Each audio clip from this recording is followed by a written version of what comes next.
Hey guys, tonight we're stepping into silken robes, whispering halls, and the kind of power games that come with perfume, poetry, and absolutely no privacy. We're slipping into the world of feudal Japan, not as a samurai, not even as a rice farmer, but as a male concubine. That's right, you're beautiful, vulnerable, and politically inconvenient. So fluff your pillow, loosen your kimono, and prepare to be pampered like a prized possession. And treated like one too.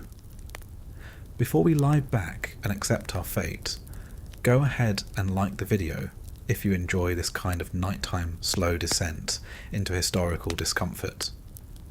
Subscribe if you haven't already, because nothing says I support weird sleepy history like clicking a button in your bathrobe. And drop a comment. Where are you listening from, and what time is it for you? It's always fun to imagine someone learning about Edo-era power dynamics at 3:17 AM in Wisconsin. Now, dim the lights. Maybe light a candle, preferably one that doesn't reek of jasmine and generational trauma. Let's drift into this delicate nightmare together. Congratulations! You've just woken up in 17th century Japan, sometime during the Edo period. The good news? You're breathtaking, ethereal even. A walking poem with collarbones sharp enough to slice mochi. The bad news? You're not free. You're a male concubine. Not a samurai, not a merchant, not even a wandering monk with mysterious backstory potential. You, my dear listener, are a curated object. Someone once saw your cheekbones and thought, yes, that one, let's own him. And own you they did. Your official title doesn't translate well, partly because no one wants to talk about you directly. You're part servant, part status symbol, part suppressed scandal. Depending on who's telling the story, you're either a treasured secret or a shameful indulgence kept behind a curtain of silk and plausible deniability. There's no record of your name. That's not a glitch. That's tradition. You belong to someone powerful, which means your identity dissolves the moment theirs enters the room. But back to you, lying there, blinking into consciousness. The first thing you notice isn't sound. It's the fabric. You are cocooned in layers of silk, the kind that costs more than your hypothetical future freedom. Your robe is embroidered with cranes, clouds, and lotus blossoms, symbols of peace, longevity, and other things you don't personally get to enjoy. It feels soft, warm, and utterly inescapable. You're not so much dressed as you are contained. Next comes the smell. Incense. Always incense. It drifts through the paper walls like a ghost with social anxiety. Sandalwood, chrysanthemum, a hint of cloves. And under it, something metallic and sour you've learned to ignore. Maybe someone cried here last night. Maybe that someone was you. Your room, if you can call it that, is a chamber inside a larger house, inside a larger compound, built around the carefully manicured misery of a nobleman's private garden. It's beautiful, painfully so. Everything here is curated to make your presence seem accidental, like a delicate flower that just happened to bloom next to someone's political ambition. Outside, the cicadas begin their slow, maddening chant. Inside, you remain still, because stillness is survival. You don't own anything. Not the robe on your back, not the bedding beneath you, not the name you used to have. Those were traded away the moment you were chosen, perhaps bought, perhaps gifted, perhaps rescued. What a noble word for being permanently relocated and exquisitely rebranded. You try to remember how you got here. You shouldn't. It's discouraged. But your mind does it anyway, stubborn thing that it is. You were young. That part's not unique. Boys like you are rarely over the age of 16 when they're first brought in. Some as young as 10. It depends on taste. And the tastes of the ruling class run somewhere between questionable and deeply problematic. Maybe you were a singer with a voice like a falling leaf, or a dancer whose movements suggested water flowing uphill. Or maybe you were just standing in the wrong alley at the right time, eyes too bright for your own safety. Whatever it was, someone noticed. And once you're noticed, that's it. You don't get to unbecome beautiful. You don't get to be anonymous again. You are washed, shaven, dressed, and taught to walk like your feet were apologizing for touching the floor. You are trained in music, poetry, how to pour tea without ever looking directly at your guest, how to smile without showing teeth, how to bow without looking submissive, how to be desirable without being desired. That last one is crucial, because despite what your position implies, your body is not your own. It belongs to your keeper, whether that's a daimyo, a wealthy merchant, or someone from the shogunate itself. The power dynamic is simple. They own, you obey, but obedience isn't enough. You also have to enchant. You're not here to serve, you're here to delight. You must be the living proof of your master's sophistication, their taste, their ability to control beauty without corrupting it. Though corruption, of course, is the entire point. You are the forbidden fruit someone eats in slow motion while quoting Confucius. They don't call you a concubine, of course. That would be too vulgar. You might be called a page, an attendant, a companion, or nothing at all. The language bends to avoid your presence, even as it centers you. And yet, despite all this, despite being reduced to an ornament with skin, you've adapted. You've learned the rules, like how to read a room without looking at it, how to know when a guest is dangerous by the way they sit, how to survive a party you weren't invited to, even though you are the main attraction, how to fade into the background while being the reason everyone came. You've learned that beauty is a trap, and silence is a weapon. You've mastered both. And still, there are days when you almost feel proud.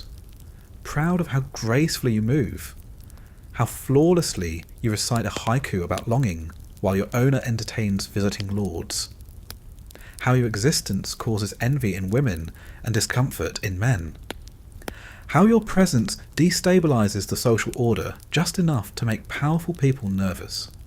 There is power in that. Quiet, glittering, razor-thin power. But it never lasts. Because eventually you grow older. Your features shift. The smoothness fades. Your charm becomes effortful. Your voice deepens. And the sparkle in your eyes starts to feel more like defiance. And defiance is not tolerated. You begin to feel the shift before anyone speaks it aloud. Invitations slow. Glances harden.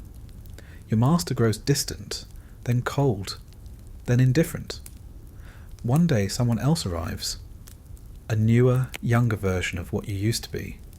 They're terrified, of course, and you hate them a little. Not for what they are, but for what they remind you of. You train them anyway, because no one else will. Because kindness is the only thing you have left that hasn't been taken from you. But today, none of that has happened yet. Today you're still in favour. You still smell like wealth and melancholy. Your skin still glows with the care of 8 servants and 0 personal boundaries. You are still someone's secret pride, someone's whispered indulgence, someone's living, breathing fantasy. You sit up slowly, letting the silk fall from your shoulders like petals from a dying blossom. Your reflection waits in the polished bronze mirror across the room. It doesn't look like you. It looks like a character from a no play, face painted in passivity, eyes distant, mouth resigned. You bow to it because that's what you were taught to do. Then you rise because that's what's expected. Outside your door, soft footsteps approach. The day is about to begin. And so is the next chapter in your exquisitely controlled descent. The sliding door whispers open, not because anyone knocked, but because you're not entitled to warning. That's a luxury for people with positions. You have a role which is different. A position can be protected. A role can be replaced. 2 servants enter, silent as falling ash. You know them, sort of. Not by name. Names are a privilege, but by their footfall, their scent, the shape of their silence. One carries your clothes for the morning, folded so perfectly it looks like the idea of a garment rather than anything someone could actually wear. The other brings a basin of water and a towel, already warmed, already wrung out. You don't speak to them, and they don't speak to you. The performance has begun. The air is cool as your robe slips down. You are exposed, but not naked. That word implies something more animal, more honest. What you are now is presented. A porcelain doll under maintenance. The towel dabs at your collar, behind your ears, down the spine. It's not affection. It's preservation.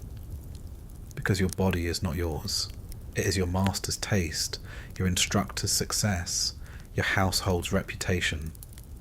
It is both asset and liability.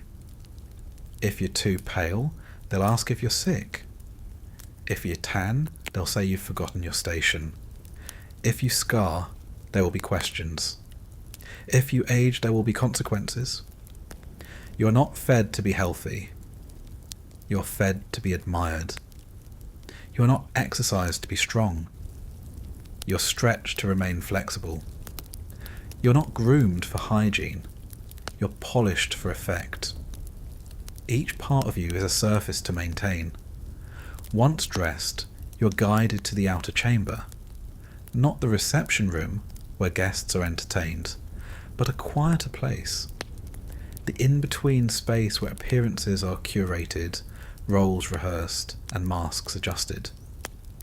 Here, you wait to be summoned, not for anything urgent, not for anything important, just to be seen, your primary function. The house is quiet, except for the sound of a shamisen playing somewhere far away. You imagine a girl in another wing, rehearsing a song she doesn't like for a man she doesn't know. You've never met her, and yet she's one of the few people who might understand you. There are others like you, of course. Always a few. Always kept apart, yet always aware of one another. Some try to outshine the rest. Some pretend the others don't exist. You all share the same fate, but no one talks about it. Intimacy is dangerous. Friendship is disloyalty. Love is treason. And in a place where jealousy travels faster than whispers, the safest feeling is none at all. The shoji screen slides again. A servant bows. You rise without instruction and follow. The hallways here are made to feel longer than they are. Not by architecture, but by atmosphere. Every step is cushioned by tatami mats that hide the sound of your movement, but somehow amplify your presence. You don't walk. You glide. You don't look ahead. You lower your gaze. You're meant to be both invisible and unforgettable. You enter the main hall and kneel. Your master is seated across the room, legs folded beneath a silk robe that costs more than your entire village used to be worth. He does not look at you, not yet. That is the choreography. First, the silence, then the glance, then, if he chooses, a word. Today, it's just a nod. The kind that doesn't mean hello, but more like you may now exist. You bow deeply, then pour his tea. Every movement you make is part of a larger story, one that says he is wealthy, cultured, powerful enough to own not just people, but their elegance. Your existence makes him look like a man who can possess beauty without being corrupted by it. Except he is. They all are. That's the part they never write down. You've seen things, heard them, felt them, sometimes gently, sometimes not. There's a myth that concubines live in luxury, waited on hand and foot, adorned in fine things. And yes, there are gifts, robes, perfumes, sweets wrapped in gold leaf. But these are not luxuries, they're camouflage. Pretty distractions from the fact that you are always within reach, always within demand, and never allowed to say no. The worst part isn't the pain, it's the expectation to smile through it. He gestures, and you take your place beside him. Not too close. Just close enough for everyone else to remember who you belong to. Conversation begins. Poetry. Politics. The occasional cruel joke passed like sake between aristocrats who've never worked a day in their lives. You don't speak unless addressed, and even then, only in a way that flatters the speaker. When asked for your opinion, you offer one that isn't yours. That's the safest option. Your real thoughts are heavy, sharp things, not fit for polite company. Someone compliments your appearance. Your master pretends not to care, which means he cares deeply. You glance downward, smile softly. The words "thank you" never leave your mouth. You're not here to respond. You're here to absorb. You've perfected that look. The grateful, humble, possibly flattered expression of someone who understands that compliments are currency and that every coin comes with a chain. After the guests leave, your master reclines. He doesn't speak. You don't ask why. You pour more tea, straighten the edge of his sleeve, adjust a flower arrangement that was already perfect. Not because it needed fixing, but because you needed something to do with your hands. Stillness breeds thought, and thought is dangerous. Eventually, he dismisses you with a wave. No words, no eye contact. Just the flick of fingers that tells you your presence is no longer enhancing the room. You bow, rise, and retreat. Back in your chamber, you're alone again, but not free. You remove your robe, not because you want to, but because that's what the routine demands. Every motion is part of a cycle designed to keep you soft, pliable, manageable. You are massaged with oils that smell like crushed blossoms and old sorrow. You are bathed with water that is never quite the right temperature. You are redressed in evening silk, this time in darker tones, less daylight allure, more twilight suggestion. There's no clock here. Time is measured in glances, in the length of silences, in the shadows cast by lanterns on paper walls. You've become fluent in a dialect of waiting. Sometimes a letter arrives, a folded square of handmade paper tied with ribbon, sealed with a mark you recognise too well. It means you're expected. Not desired, expected. Your presence requested not as a person, but as an accessory. Like a fan, or a poem, or a porcelain bowl that's slightly too delicate to touch, but still too expensive to ignore. You read it, you breathe, you do not sigh. That would be impolite. Instead, you prepare. Because that's what you do. You're always preparing for the next performance, the next inspection, the next gentle humiliation masked as affection, the next evening spent being adored like a painting and handled like a tool. And through it all, you maintain the illusion that you are happy, that you are grateful, that you chose this. Because if you break character, if you so much as falter in your smile, the spell is broken, and you're no longer an asset, you're a problem. And problems are removed. You've seen it happen. One day a fellow attendant missed a cue, bowed at the wrong time, forgot a line of poetry, dropped a ceramic dish meant only for show. The next morning he was gone. No announcement, no explanation. Just a sudden absence that no one dared to acknowledge.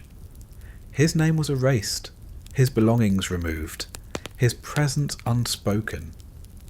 You still remember his laugh. It used to echo in the garden during breaks you weren't supposed to take. Now the garden is silent. That's the thing about being ornamental.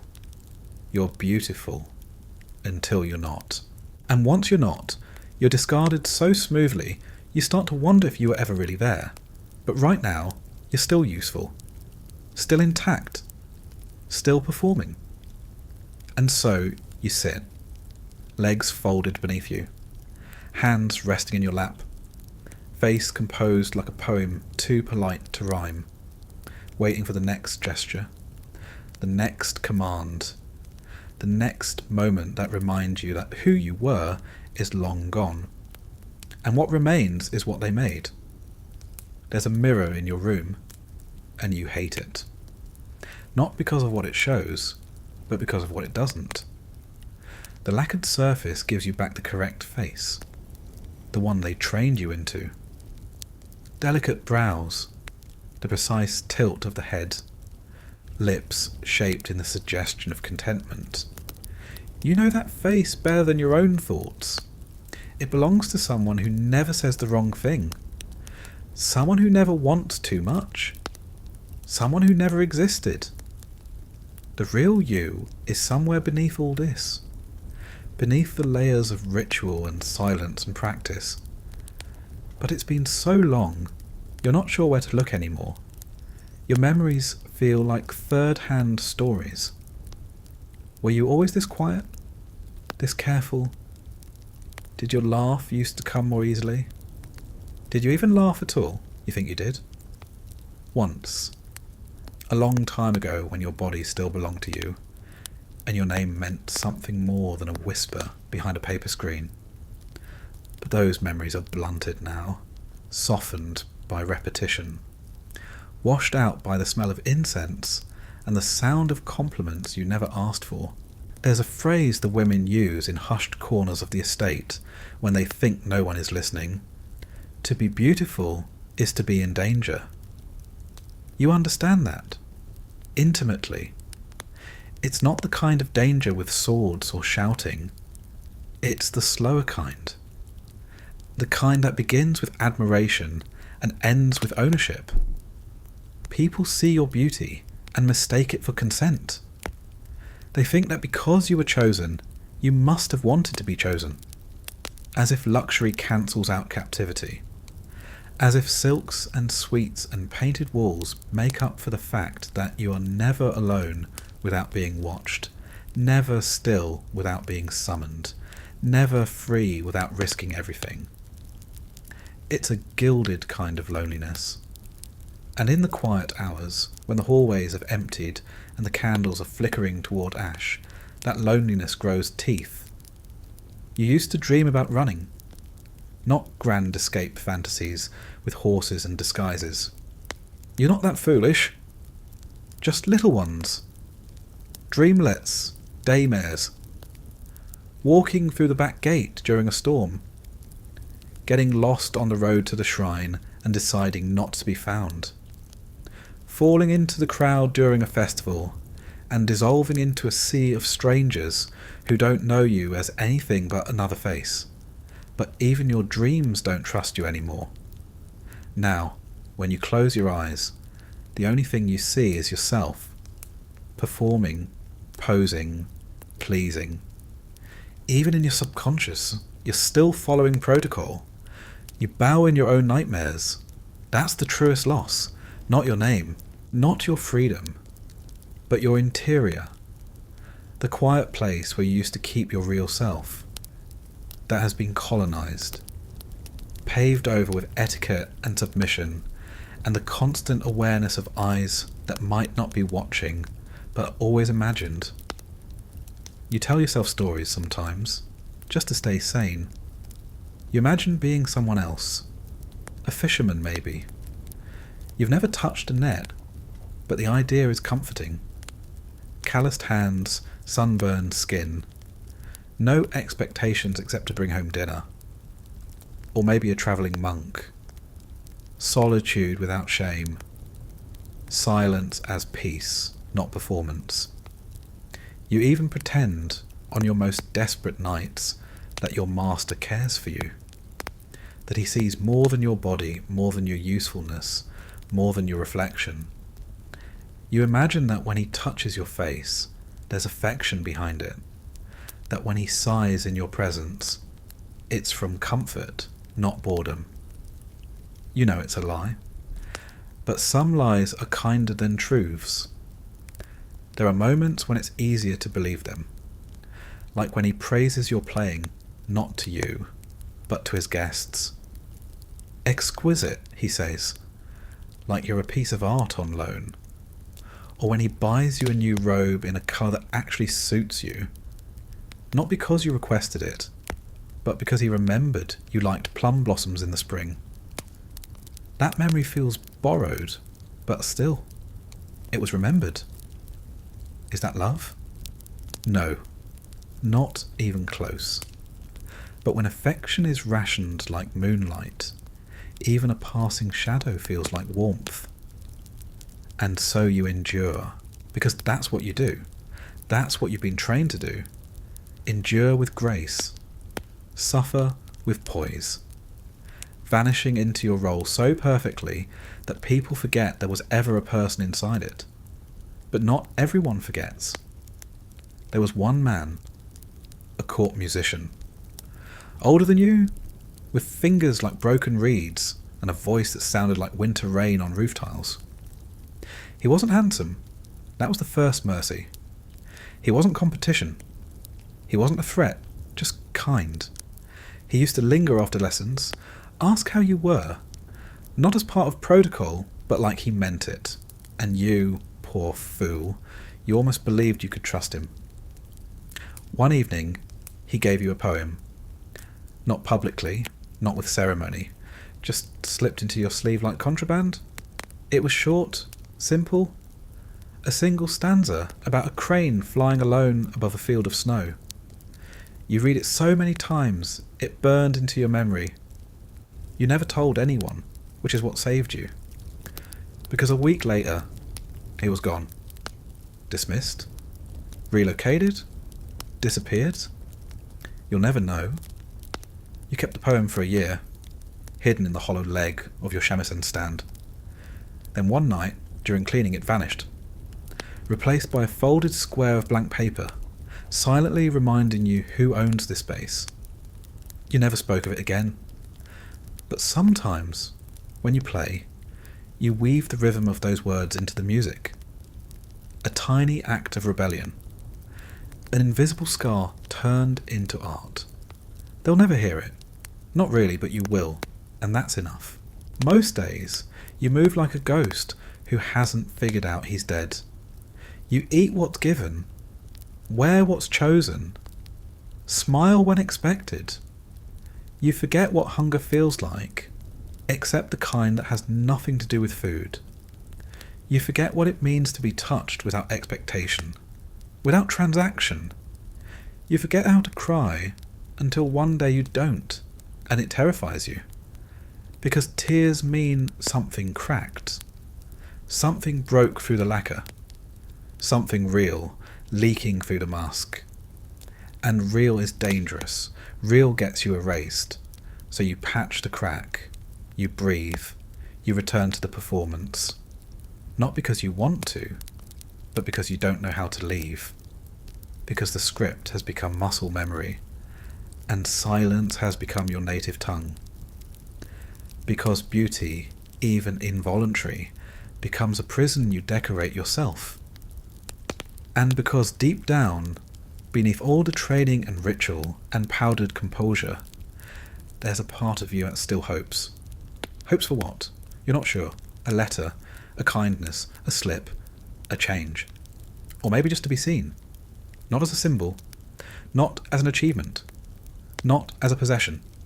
Just seen for the boy you were, the man you almost became, the self you misplaced somewhere between your first bow and your last real thought.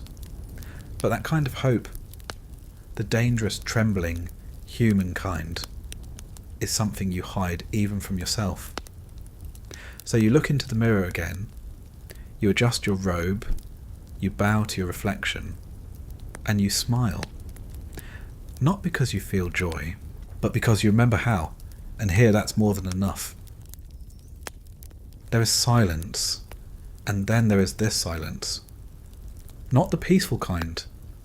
Not the kind that makes you feel like the world is holding its breath in awe of the moon. This is the calculated, curated silence of power. It's heavy, intentional, and filled with a soft hum of control. A silence built like a fortress, filled with doors you're not allowed to open and questions you're not allowed to ask. Welcome to your world. This estate, your world, is vast. You know that much. But you'll never see all of it. You're allowed in certain corridors, permitted in specific wings, escorted through key gardens, always with invisible fences wrapped in protocol and etiquette. Your life is a walking tour of boundaries. The architecture is designed to impress and repress at the same time. Sliding screens, manicured stones, painted scrolls, lacquered floors polished to a mirror shine. It's stunning. But everything here whispers the same thing. You're not the most important person in this room, even when you are the only person in the room. Let's talk walls. They're made of paper. Beautiful, delicate, easily torn. But don't be fooled. They may look fragile, but they are stronger than you. Not physically, but socially. Paper walls make secrets impossible. You hear everything. Everyone hears everything. Privacy is an illusion so thin, it might as well be your identity. You wake, dress, eat and bathe with the constant knowledge that at any given moment someone is listening. A servant, a superior, a rival, a ghost of your own past hovering with perfect posture and passive judgment. The floors creak, sometimes. Sometimes they don't, and that's worse. A creaking floorboard can be your only warning that someone is coming. A servant with instructions. A noble with questions. A rival with gossip. A master with desires. The garden is where you're sometimes permitted to relax. Not rest, relax. There's a difference. Rest is restorative. Relaxation here is performance. You stroll, you sip tea, you write poems about falling leaves and make sure they contain the appropriate level of melancholy. You place rocks in bowls of water and pretend it's for your spirit. You recite haiku under your breath, not for expression, but for display. The koi in the pond have names. You don't. There's a courtyard where the cherry blossoms fall in slow motion, just like in the stories. You once caught one in your palm. A single petal, impossibly soft, absurdly pink. You smiled. Then you looked around, panicked. You weren't supposed to smile without permission. The seasons change here, but you don't. Spring brings blossoms. Summer brings heat so thick it wraps around your lungs like gauze. Autumn means poetry and tea ceremonies, all staged for visiting dignitaries who pretend not to notice you. Winter is the hardest. Cold settles into your bones. And still, your robe must look effortless. Your skin cracks, but your performance cannot. And through all this, through every turn of season and shifting of curtain and tightening of belt, you exist. Not live, not flourish. Exist. Your body moves through space like a well-rehearsed play. Your voice, when used, is soft and deliberate, filtered through layers of training so thick you sometimes forget what you sound like when you're surprised. That's dangerous anyway. Surprise leads to questions. Questions lead to disobedience. Disobedience leads to Well, no one really says. They don't have to. Let's explore your immediate space, your sleeping quarters. If you thought the paper walls were the worst part, you haven't considered the futon. It looks lovely, neat, minimal, inviting. It is none of those things. Stuffed with rice straw and dreams of comfort, it's a bed in the same way a poem is a plan of escape. Beautiful, but fundamentally useless when applied to real life. You sleep wrapped in silk, which sounds nice until it's winter, and the silk conducts the cold like a monk with a grudge. There's a small cabinet that holds your grooming items, a comb, some powders, a small cloth for oiling your skin. It's supposed to be a luxury, but all it does is remind you how much of your daily value is skin deep. Above the cabinet, a single scroll, changed seasonally. It displays brushwork by some revered master who died peacefully surrounded by students, or violently surrounded by rivals. The difference is academic. Either way, the message is clear. Beauty is fleeting, and reverence comes too late. On your best days, you gaze at it and feel inspired. On your worst, you imagine setting it on fire just to feel the warmth. Next to the scroll, a vase. Always fresh flowers. Always seasonal. Always chosen by someone else. That's your life in one object. Alive, lovely, and curated into complete submission. Sometimes you're summoned to the tea room. The tea room is a performance within a performance. You bow before entering, bow before kneeling, bow before speaking. You serve tea to men who hold your fate between their fingers and treat your presence like an interesting rumour. They never look directly at you, unless they do, and then you wish they wouldn't. Your hands never shake. You've trained them not to. Your heartbeat never races. It knows better. Your mouth never opens unless rehearsed. Your soul, meanwhile, screams into a void lined with polished bamboo and polite laughter. You're not allowed to leave the compound unsupervised, which is fair. You're not trusted, and you shouldn't be. Beauty is disruptive. It makes people act strangely. It turns power structures into performances and lust into politics. So you stay here, within a few hundred paces of the same rooms, the same walkways, the same garden paths. Your world is wide in theory. In practice, it's smaller than your own shadow at noon, and still people envy you. Not peasants, of course. They don't know you exist. But the servants?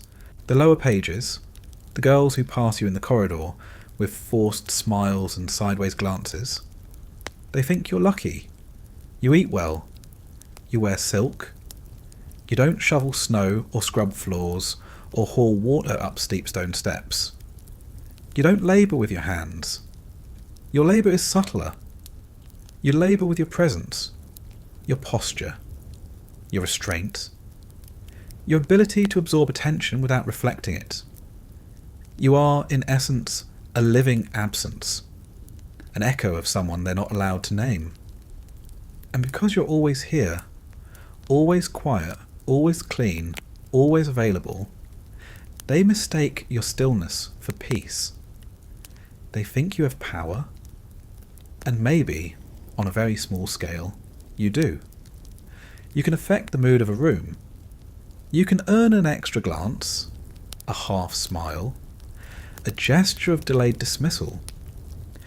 You can be the unspoken reason your master laughs, or the ghostly presence behind a change in decision. But power without agency is just decoration with teeth, and you've learned to keep your teeth hidden, because one wrong moment, one lapse in perfection, and this entire carefully constructed life collapses. Not for them, for you, because you are the most replaceable thing in this entire estate. More than the paper lanterns, more than the inkstones, more than the seasonal scrolls and imported incense and rare poems written in borrowed blood. You are a role, a shape, a sound that only matters when it's missing. So you stay sharp, you keep your robe smooth and your expression smoother. You count your breaths between commands.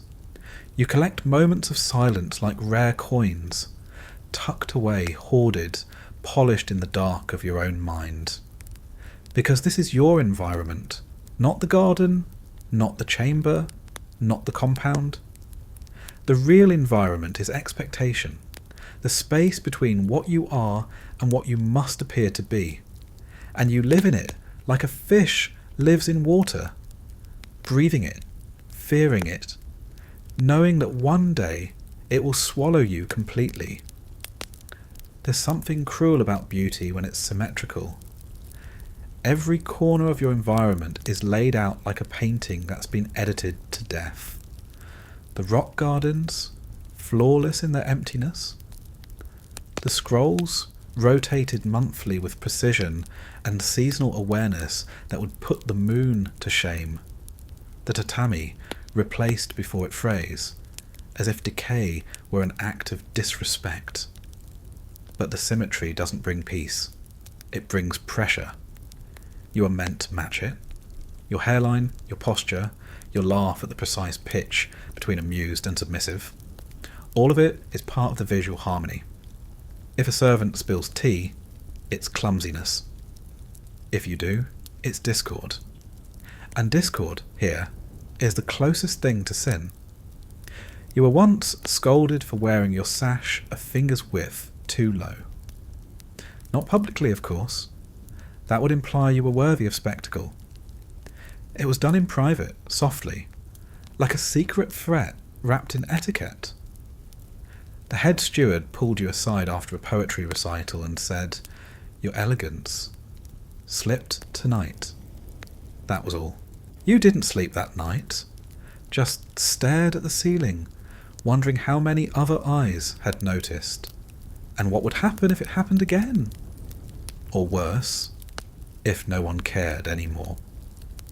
Because in this world, neglect is more terrifying than punishment. There's no yelling in your environment, no chaos.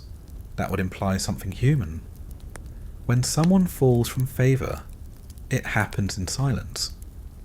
Like a candle that simply doesn't get relit. You've learned to listen for the gaps. Not what's said, but what's not. Who isn't mentioned. Who's been left off the guest list. Whose name skips a beat in casual conversation. You measure your relevance in murmurs. Still, you try to leave small marks, not overt ones, nothing that would be considered individualistic, but subtleties.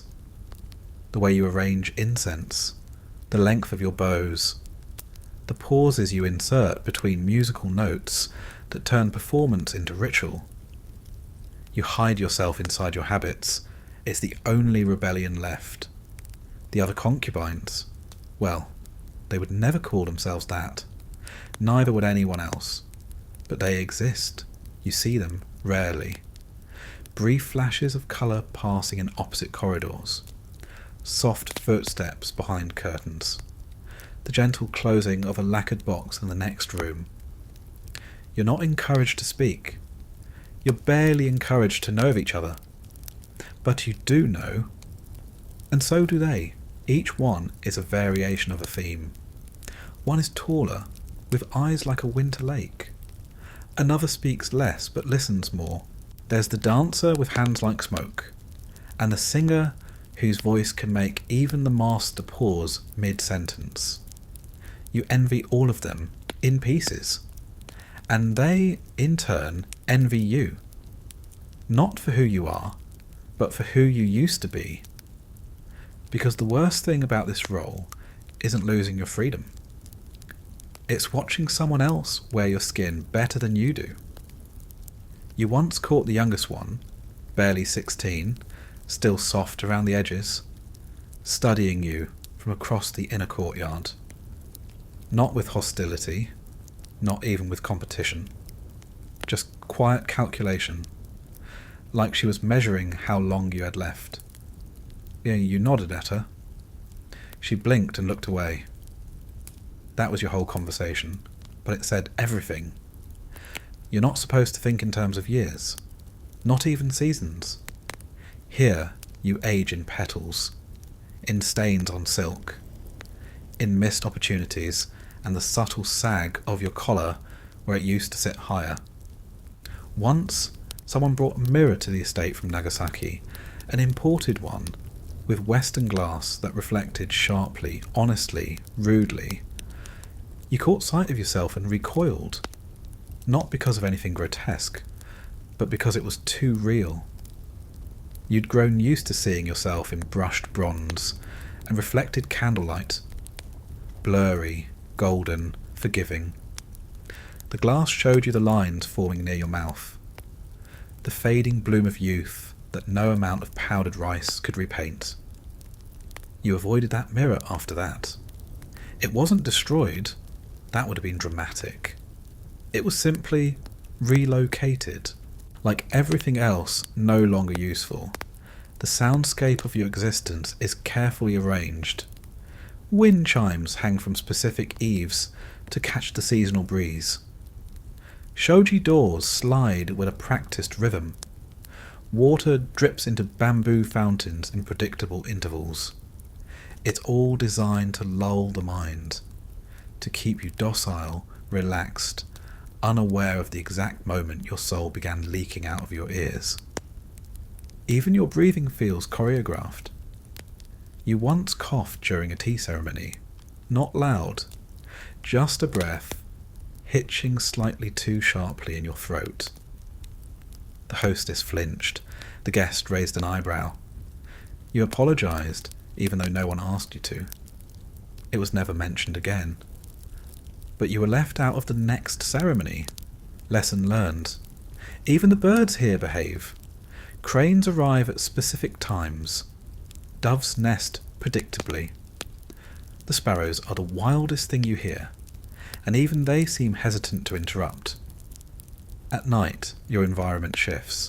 Lanterns are lit, not for you, but for the estate. The walls glow amber, casting shadows that dance politely across the floor. You walk slower in the evenings, not because you're tired, but because that's what is expected. Dusk is a time for grace, not haste. You once stumbled after curfew, your sandal strap caught on a stone in the dark. No one saw, you're sure of it. But the next day, your sandals were replaced. A new pair, slightly tighter. A message with no sender. That's how this place works. It doesn't need to shout. It whispers constantly until your own thoughts begin to mimic its tone. Even nature is regulated here. The trees are pruned into shapes that defy chaos.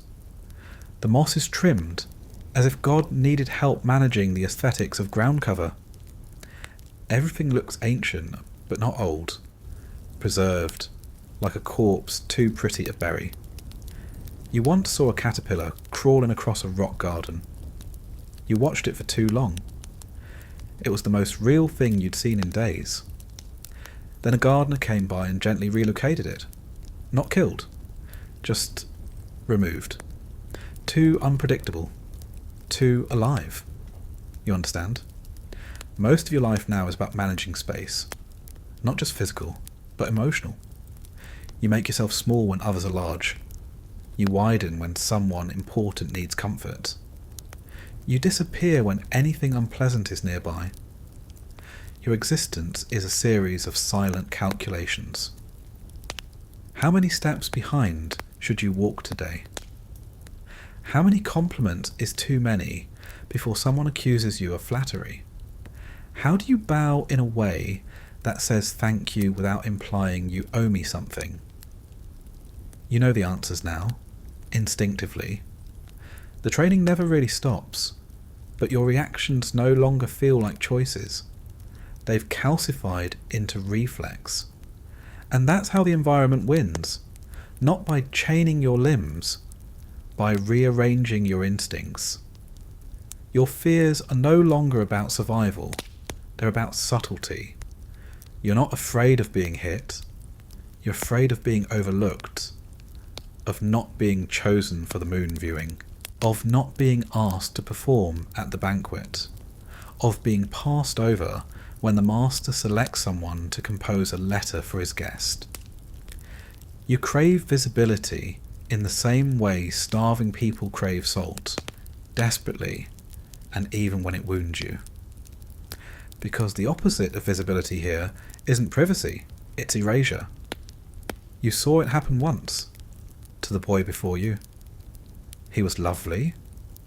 He played the flute, badly but earnestly, too earnestly. That was his flaw. He smiled like he meant it, laughed at the wrong moments, once kissed someone when he thought no one was watching. Someone always is. One day he tripped during a procession. Just a moment. A misstep. 2 weeks later he was reassigned. That's the word they used. You never saw him again. Sometimes, in the middle of the night, you think you hear a flute in the distance. It's probably just wind through bamboo. Probably. The environment teaches you to expect beauty, to crave control, to fear imperfection, to internalize performance.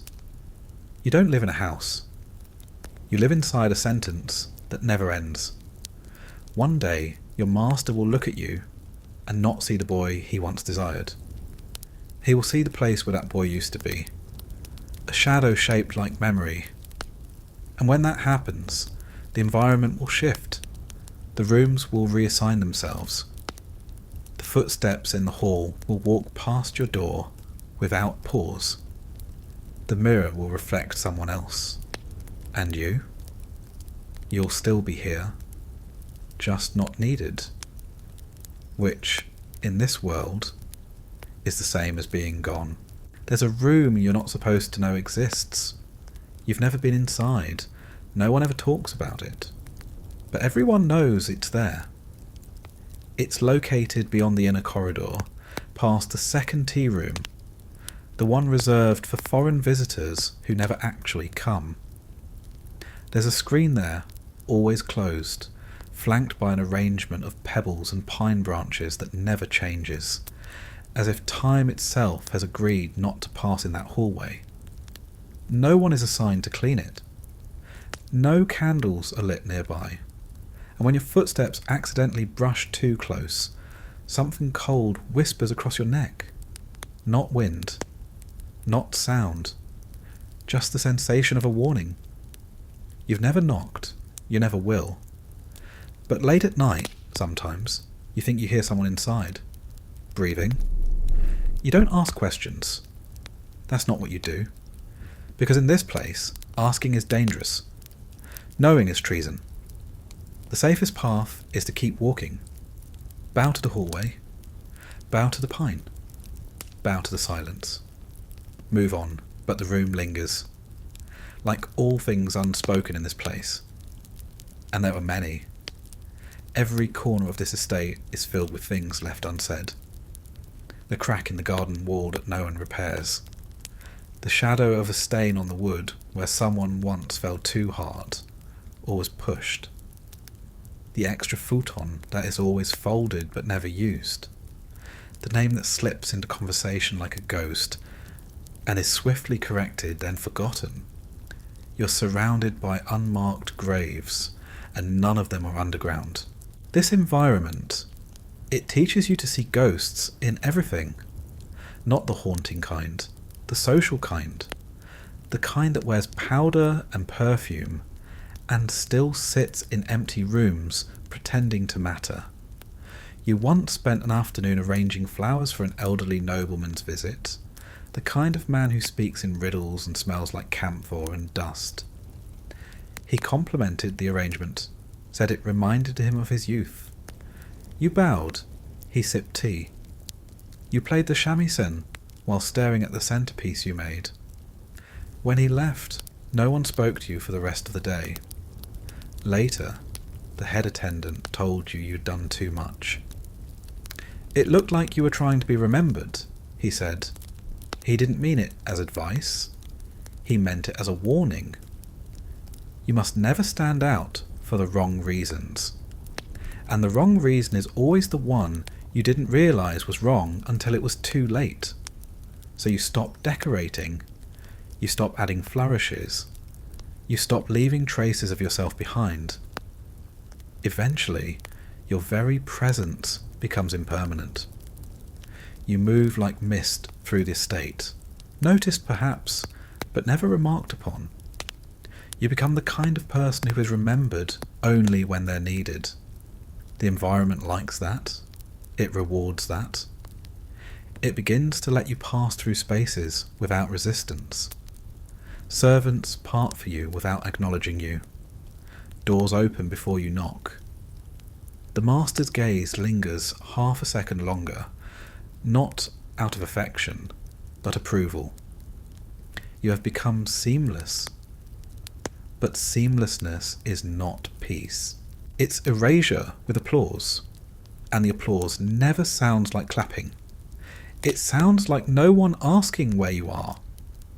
You start to forget how to be loud, how to want things, how to feel urgency. One day, you hear someone crying in another wing. It startles you, not because it's inappropriate, but because it's loud, raw. It cuts through the walls like a crack in porcelain. You don't recognise the voice. It could be a servant, another concubine, a visitor. You'll never know. It stops after a minute, and no one mentions it the next day. But you can't stop thinking about it. Not because it was sad, because it was honest. And honesty in this place is the one indulgence no one can afford. You try to remember the last time you cried, not for show, not as a tool, but because something inside broke.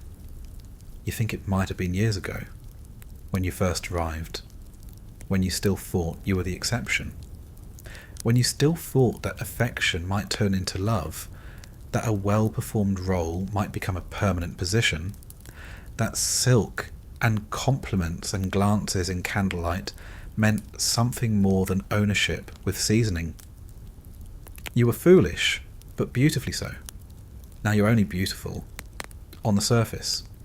You walk past the mirror each morning and no longer stop to look. What's the point? You know what it will show?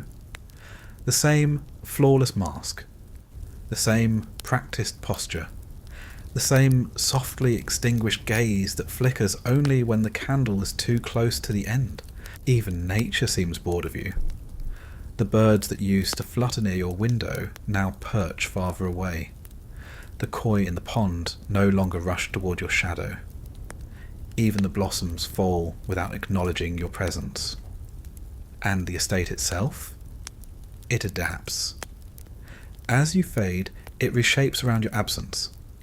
Rooms you used to occupy now house newer faces. Footsteps no longer pause outside your door. Notes meant for you now bear someone else's scent. The favourite robe you once wore is missing, not taken, just repurposed. You are still here, but only in body. Your environment, like a clever parasite, has digested your identity and moved on to its next meal. That's what makes it so effective. It doesn't destroy you. It uses you. And once it's done, it doesn't cast you out. It simply forgets. You used to dread punishment. Now you dread being ignored. At least punishment means you mattered. You once asked a servant, quietly, almost jokingly, what happens to people who retire from this role. He blinked at you, then looked around, then whispered, "What people?" That was the whole answer. And it was perfect. Because this estate is not designed to keep you alive. It's designed to keep you useful. And when you are no longer that, it keeps you out of sight. Sometimes with reassignment. Sometimes with relocation. And sometimes with silence so deep it feels like being buried, standing up. You begin to wonder, if you left tomorrow, would the walls notice? Would the paper doors miss your shadow? Would the tea room adjust? Would anyone change the incense? Or would everything glide forward, unbothered, like a stream flowing past the stone that used to shape it? That's the final trick of this place. It teaches you to disappear while still breathing. You become your own ghost, still moving, still beautiful, still technically alive, but long since gone. The irony of your position is that it looks effortless, and that illusion, that unbearable immaculate lie, is your real job. People think concubines are idle creatures, draped across lacquered furniture, sipping plum wine, gently fanning themselves while composing melancholic haiku about swans and regret. A life of lounging and longing. An aesthetic. An ornament. But here's what no one tells you. Every moment of stillness is exhausting. Your posture, rehearsed. You spent months, no, years, learning how to kneel without collapsing, how to walk without creasing your robes, how to tilt your head just enough to seem both demure and aware, present but never assertive. You learned how to hold your arms like bamboo in the wind, how to bow like you're apologizing for being born, how to blink at the right tempo. Yes, even blinking has a rhythm. And that's just mornings. Your day begins before the sun fully arrives. Not with alarm bells or roosters, but with the soft, pitiless padding of a servant's footsteps outside your screen. They don't call your name. That would be too personal. They simply pause, just long enough to remind you that it's time. Time to become the illusion again. You sit up before your muscles are ready. You don't groan. Groaning is too loud, too real. You stretch silently, shifting the silk back over your shoulders, adjusting your nightrobe before your own body even fully remembers where it is. Next comes washing. Not bathing, not yet. Just enough water in a porcelain basin to freshen your face, dampen your hair, and erase whatever dreams tried to cling to you in the night, then dressing. No one dresses themselves entirely, not properly, not if they want to look correct. 2 attendants help you into your underlayers, then the next, and the next, padding, binding, folding, tying. Each sash is tightened precisely, each fold creased to suggest deliberate dishevelment, not actual neglect. It takes nearly an hour to get you dressed, and another 10 seconds to be judged for it. Then makeup. Not thick, not gaudy, just enough to smooth you into myth. A touch of powder on the cheeks, a tint on the lips, your brows combed like lines in a raked garden. Your skin must glow, not shine, glow. An ethereal, powdery brightness that says, I sleep like moonlight and sadness. Once dressed, you are not free, you're activated. Your presence will be required, somewhere, at some point, possibly often. Until then, you prepare. Preparing is your primary function. There's music. You must practice. Your shamisen must never betray you with a sour note, even when your fingers bleed. You rehearse songs that sound like sighs with rhythm. Melodies about geese parting in the sky and lovers parting on the earth. Then poetry. You copy calligraphy until your wrist cramps. You read old poems with new sadness. You learn which metaphors are appropriate for which guests. Plum blossoms for ambition. Snow for silence. Rain for grief. Chrysanthemums for someone who might die soon, but tastefully. You also clean. Not because anyone expects you to scrub floors, but because wiping the corner of a lacquer box or adjusting a scroll by ½ an inch is a signal. I still care. I am still here. I still have the strength to dust myself. Meals arrive. You eat slowly, carefully. You don't get to be full, just satisfied enough not to faint. a little rice, a pickled plum, maybe fish if the estate is showing off. You chew as if you're part of a tea ceremony. You swallow like it's part of a verse. No slouching, no slurping, no pleasure. Just decorum plated. Then the summons. It comes in many forms. A folded note, a whispered instruction, a glance. Sometimes no one even tells you. You just know. The way birds know when the season changes. You head to the sitting room, or the inner garden, or the tea veranda, wherever your master has decided he might want beauty in the background. You are the background. You kneel quietly in proximity to power. Not too close, not too eager. You serve tea with a bowed head and sleeves arranged like you might dissolve into steam. You laugh at the correct volume. You listen as men talk about politics, land disputes, and occasionally you, though never in a way that requires your response. If your master wants you to perform, you perform. A song, a verse, a conversation that makes him look clever. You're never clever, only clever adjacent. You're expected to entertain without distracting, sparkle without shining, move without drawing attention. You are a candle in a fog, visible, warm, and easily extinguished. When you're not summoned, you wait, not idly, waiting is your labour. In the corridor, in the garden, by the koi pond that you stopped naming after you realised they replaced them every spring. You wait with grace, that's the rule. You sit beautifully. You don't fidget. You don't daydream. You don't sleep. Your exhaustion must never become visible. It is the opposite of noble. And make no mistake, your nobility is borrowed. Your dignity is leased. The moment you forget that, the environment will remind you.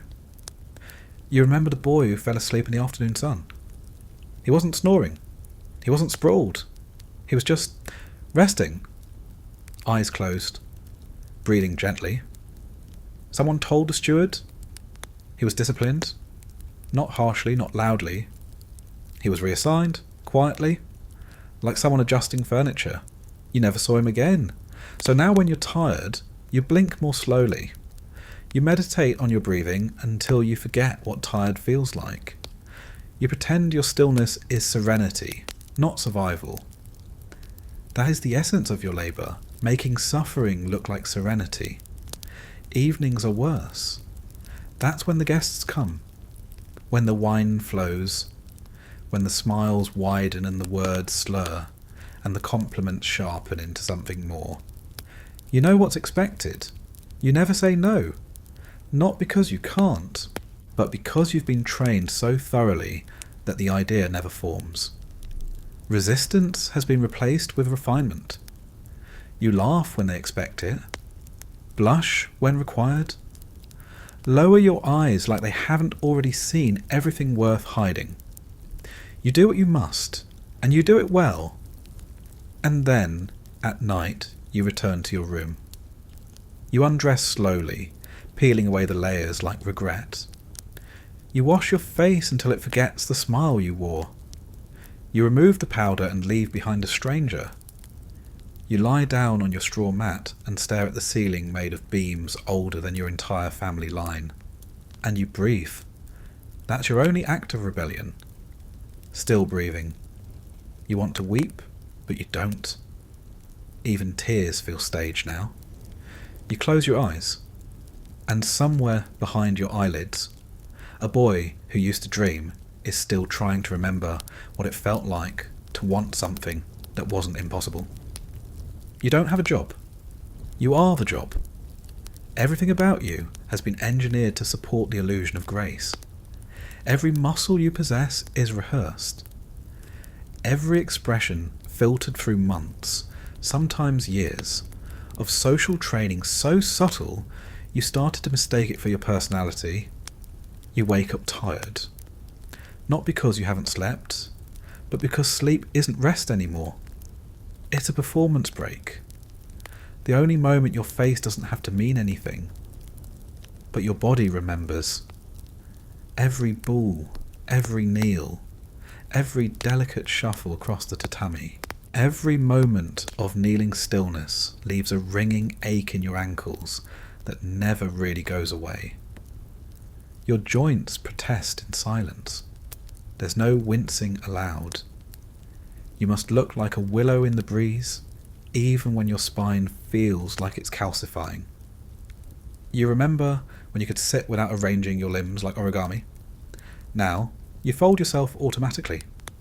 Elbows tucked, wrists fluid, neck slightly bowed, not submissive, but accessible. This takes effort. So much effort. But effort is not the currency here. Only ease is.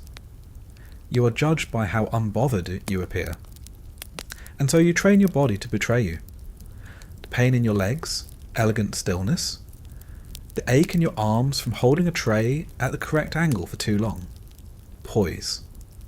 The burning in your shoulders from kneeling for 20 minutes during a guest's impromptu speech about the glory of the shogunate. Devotion. No one thanks you. No one notices until you fail. And if you fail, the consequences are not loud. They're not theatrical. They're surgical. You will be corrected with a look, with a change in assignment, with a day off that is not a kindness, but a warning, because time off here doesn't exist, unless it's being used to replace you. And so you work. There is no set schedule, no calendar you can consult, no way to anticipate the workload. The only constant is readiness. You must always be ready, ready to entertain, ready to comfort, ready to vanish.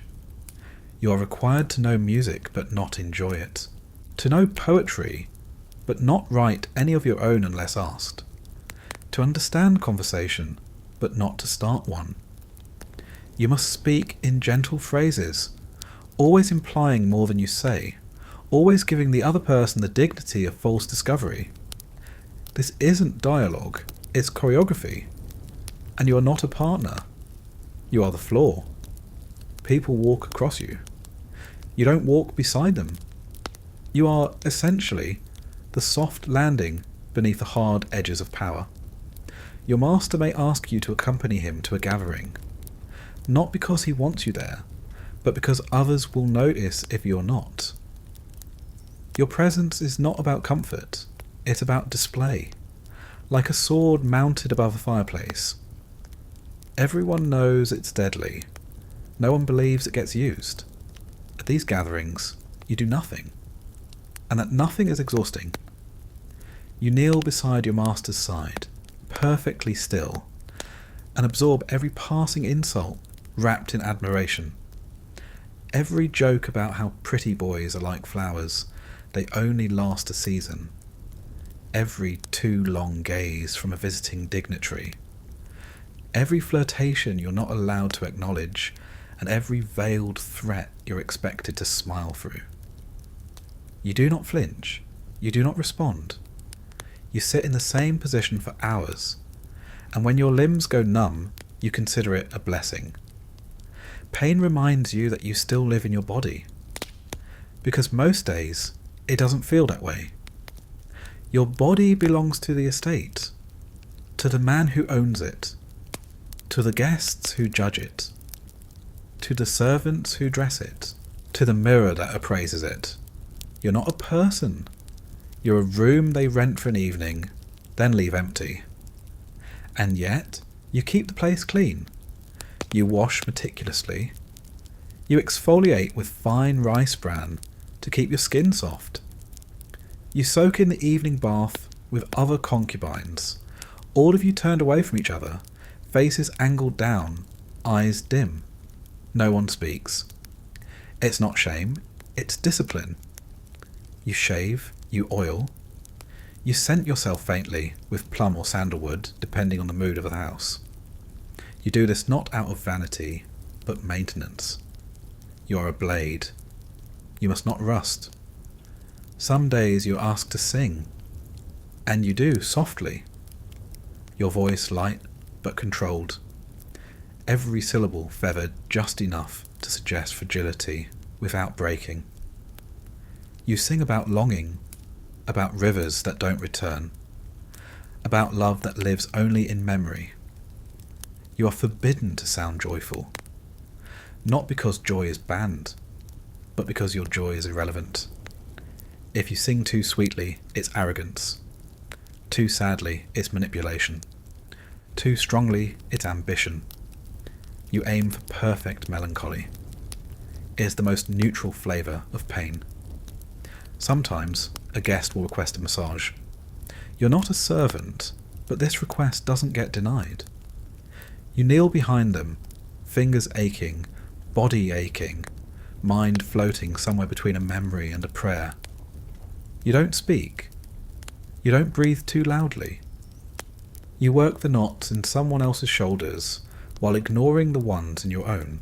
You've learned to dissociate so well that sometimes your body keeps working even after your thoughts have left the building. Once, your master fell asleep while you were brushing his hair. You kept brushing, not because he needed it, but because stopping felt wrong, because silence has rules, and you, after all, are part of the furniture here. Furniture doesn't stop functioning when someone naps on it. You're not even surprised anymore when tasks bleed into intimacy, or when intimacy turns back into silence. Touch is your labour too. Not pleasure. Never pleasure. Yours least of all. Pleasure is a myth people invent to survive this kind of work. There is only the moment, the motion, to pause before the command, and then the clean-up. No one sees that part. You wipe away the oil. You straighten the bedding. You realign the teacups. You leave no trace, not even of yourself, especially not of yourself, because your real labour is this, to be invisible at the exact moment they stop looking. That is how you survive. That is how you remain. That is how you avoid the fate of those who became too real, too present, too tired to smile one more time. And so you practice, even now, even after hours, even in private, your bow, your smile, your stance. You rehearse them over and over until your muscles no longer need you to remember. Because one day your master may glance at you and something will shift. Not much, just a flicker in the eye, a twitch in the corner of his mouth. And in that instant, everything will depend on whether or not your kneel is more beautiful than it was yesterday. You no longer remember what you used to do with your hands before they were trained to serve. They move on instinct now, gliding over fabric, arranging scrolls, folding letters with perfect symmetry. They know how to pour tea without spilling a drop, how to fan a guest without disturbing their hair, how to pluck a note from the shamisen like it's being coaxed out of air itself. But ask them to hold something for you, to carry anything of your own, and they falter. Because they've forgotten what that feels like. You've become a specialist in gestures that mean nothing. 100 invisible tasks pass through your body each day. Adjusting your sleeve till someone else notices the pattern, smiling when you're complimented but not too brightly, brushing dust from the rim of a sack bottle before serving it to a man who will never remember your name. You are a ceremony, a ritual, and rituals do not have opinions. You used to write, you don't anymore. Your hands still form the characters when required. Greetings for guests, quotations from the ancients, delicate brushwork meant to echo serenity. But nothing of your own, because writing your own thoughts would require having them, and that's dangerous. Your mind is the only thing left that still resists the training. It wanders, it questions, it asks why. Why do you still bow to men who barely look at you? Why does your stomach twist when your name isn't on the guest list? Why does your chest ache when someone younger walks past wearing the robe you once wore? You silence these thoughts with routine. Repetition is your leash. You fill your day with tasks because the alternative is feeling, and feeling is a risk you can't afford. You polish wood until your reflection blurs. You rearrange flower stems like a priest rearranging bones. You hum old lullabies you barely remember learning, just to keep yourself from asking what your voice would sound like if it ever said what it wanted. This isn't just a routine, it's a defense mechanism. A shield against the truth that is always waiting behind the curtains. That no one here loves you. They admire you, use you, compliment you, maintain you, but not love. Love would require seeing you. And what they see is the role, the function, the exquisitely trained placeholder for their own indulgence. You're not a person to them.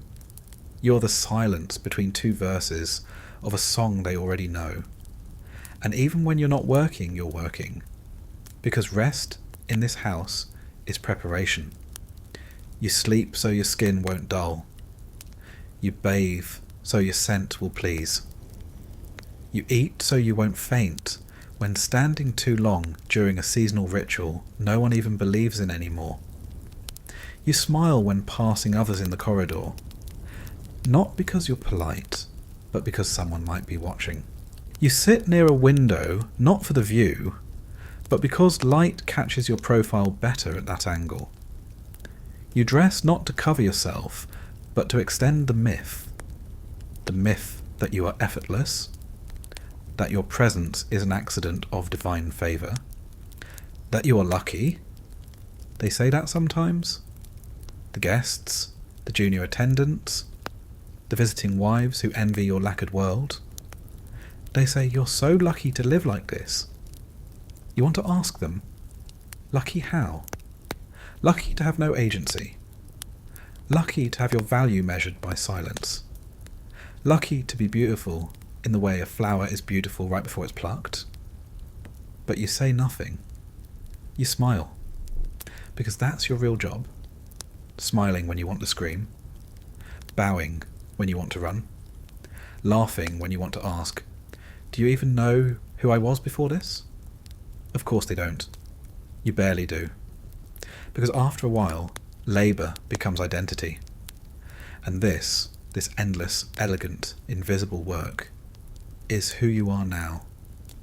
Even when you lie awake at night, staring at the ceiling through your own reflection in a polished basin. Even when you press your fingers to your pulse just to make sure you're still real. Even when you touch your lips and wonder when they last said something unscripted. Even then, you remain in character. Because you've forgotten what the original script even said. You try to remember the beginning. How you got here. What you thought this would be. Maybe it was the promise of safety, of regular meals and clean clothing.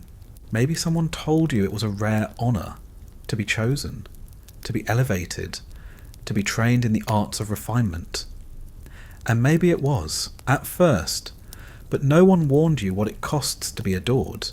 Not loved, not held, not known, adored, admired from a distance, possessed up close, kept like a secret. You're not treated like a person. You're treated like a poem they didn't write, but take credit for quoting. Your labour isn't just physical, it's existential. You carry the weight of being decorative, of never aging, never disappointing, never slipping, never asking, never needing. And when you do all of that well, you are rewarded with continued existence, a nod, a robe, a compliment that lands like a dagger wrapped in silk. You once overheard a guest describe you as pleasantly unobtrusive. You wanted to laugh. You wanted to say, do you have any idea how much work it takes to be that invisible? but you didn't say it. Because being unpleasant, even once, can undo everything. So you keep working. You sit straighter. You listen harder. You remember who likes what kind of incense, and how strong the tea should be, and which scroll to hang during which equinox.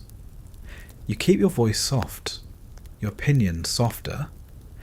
You keep brushing your hair 50 times each night, because someone once told you that's what makes it shine.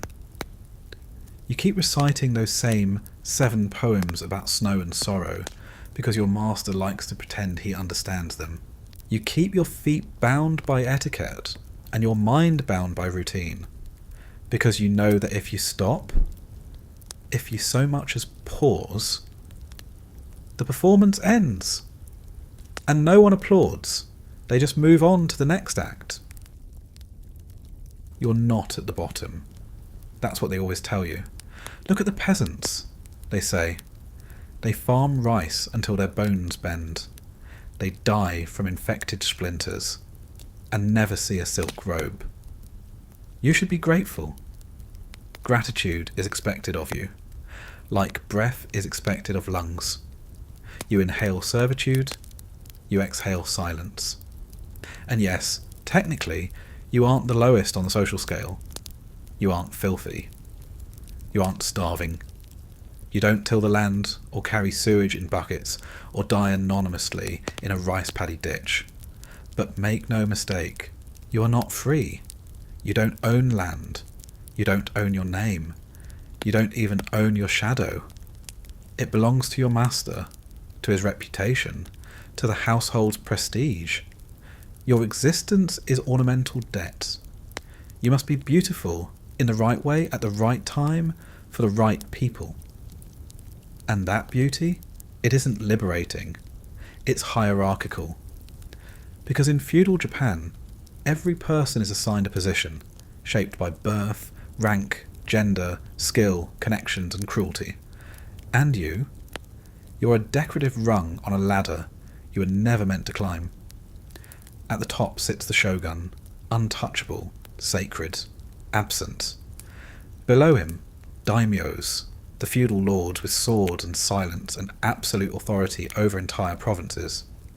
You've only ever seen one once, passing through the estate, surrounded by soldiers who never blinked. Beneath them, samurai, honourable in theory, violent in practice, terrifying in every other way. Some smile when they see you. Some sneer. Both feel like a knife being sharpened on your spine. Then, court officials, educated, polished, precise.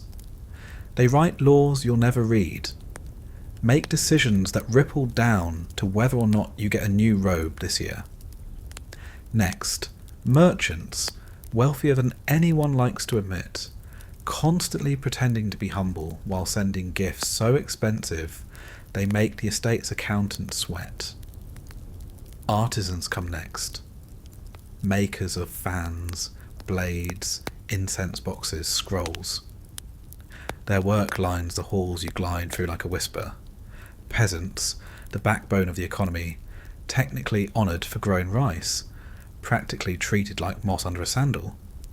And at the bottom, Eita Hinin, the outcast classes. Butchers, tanners, gravediggers, untouchables, literally. You were taught to never look them in the eye. That's the list. That's the official one. You're not even on it. There's no slot for you. Because concubines, especially male ones, aren't included in the hierarchy. You are adjacent to status, not a holder of it, which means you can be honoured or discarded with equal ease. You don't belong to any class. You belong to a person. And that's worse, because people are unpredictable. Systems have rules. People have moods. One bad day, one failed flirtation, one guest with a cruel tongue and a long memory, and your entire standing shifts. You've seen it happen. A fellow attendant mispronounced a guest's name. A slip of the tongue. Nothing more. The guest laughed, cold and loud. What charming illiteracy! he said. The master smiled politely. The next morning the attendant's duties were reassigned. A week later he was gone. No explanation. Just his slippers left in the wrong corner of the storage room, as if they forgot to erase him entirely. You are constantly being ranked, not in a list you can see, but in glances, in gestures, in where you're told to sit, in which flute solo you're given, in whether or not your master addresses you directly when guests are present. Your worth is recalculated daily, based on charm, beauty, obedience, novelty. Yes, novelty. That's a dangerous word here. Because no matter how well you perform, there's always someone newer, someone younger, someone more pliable. And when they arrive, your ranking shifts. Not because you've done anything wrong, but because someone else hasn't done anything wrong yet. You've trained yourself not to react.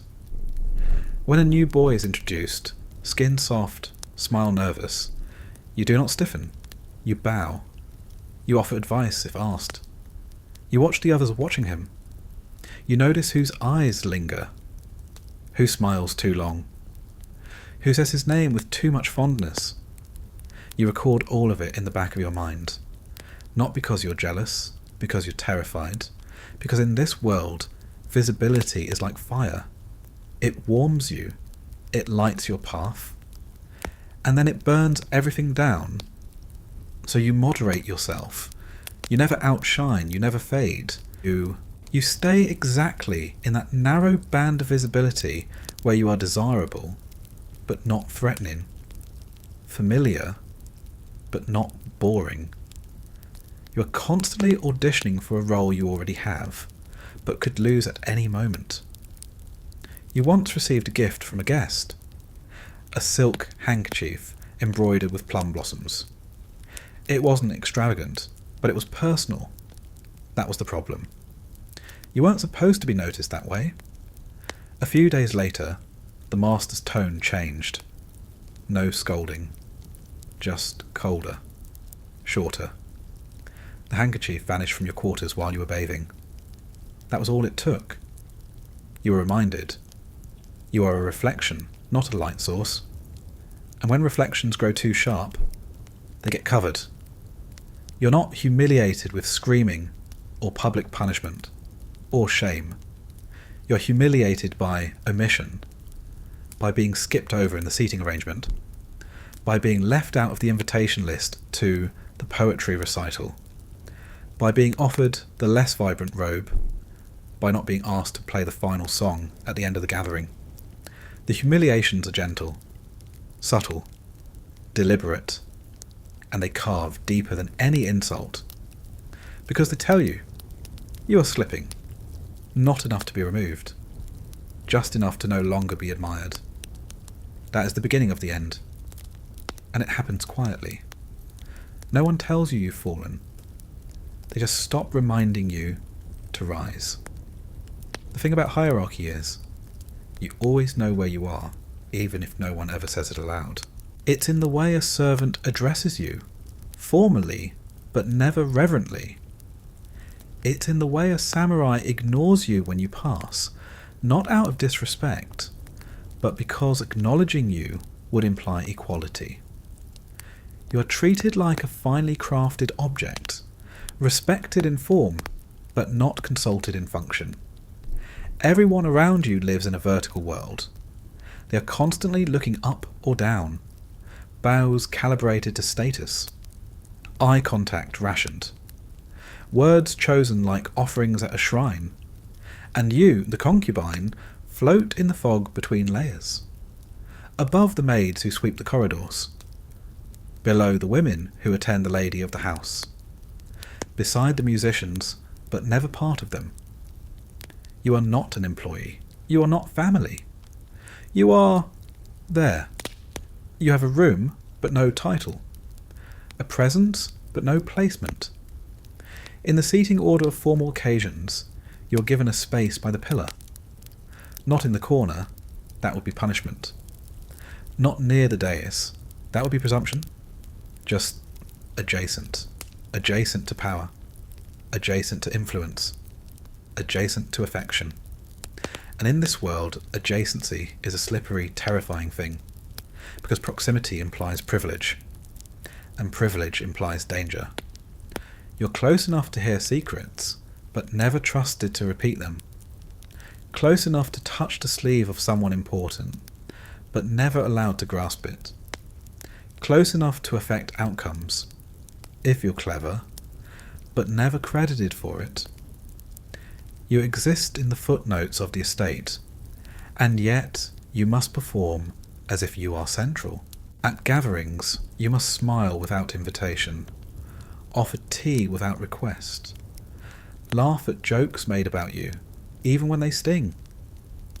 You once overheard a samurai remark that your beauty was wasted in silence. Another replied, "That's the point. No one wants to hear the vase speak." They both laughed. You bowed from across the room. They nodded, impressed by your poise. That was your reward for accepting humiliation gracefully. But that's the trick, isn't it? Here, humiliation is not public spectacle, it's protocol. When a noble woman enters the room, you are required to lower your head. Not because you're lower in rank, though you are, but because you are competing with her in a way that must never be acknowledged.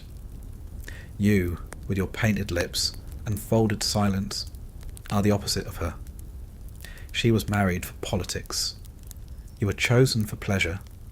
She wears jewels. You wear obedience. She has influence, locked behind rules and rituals.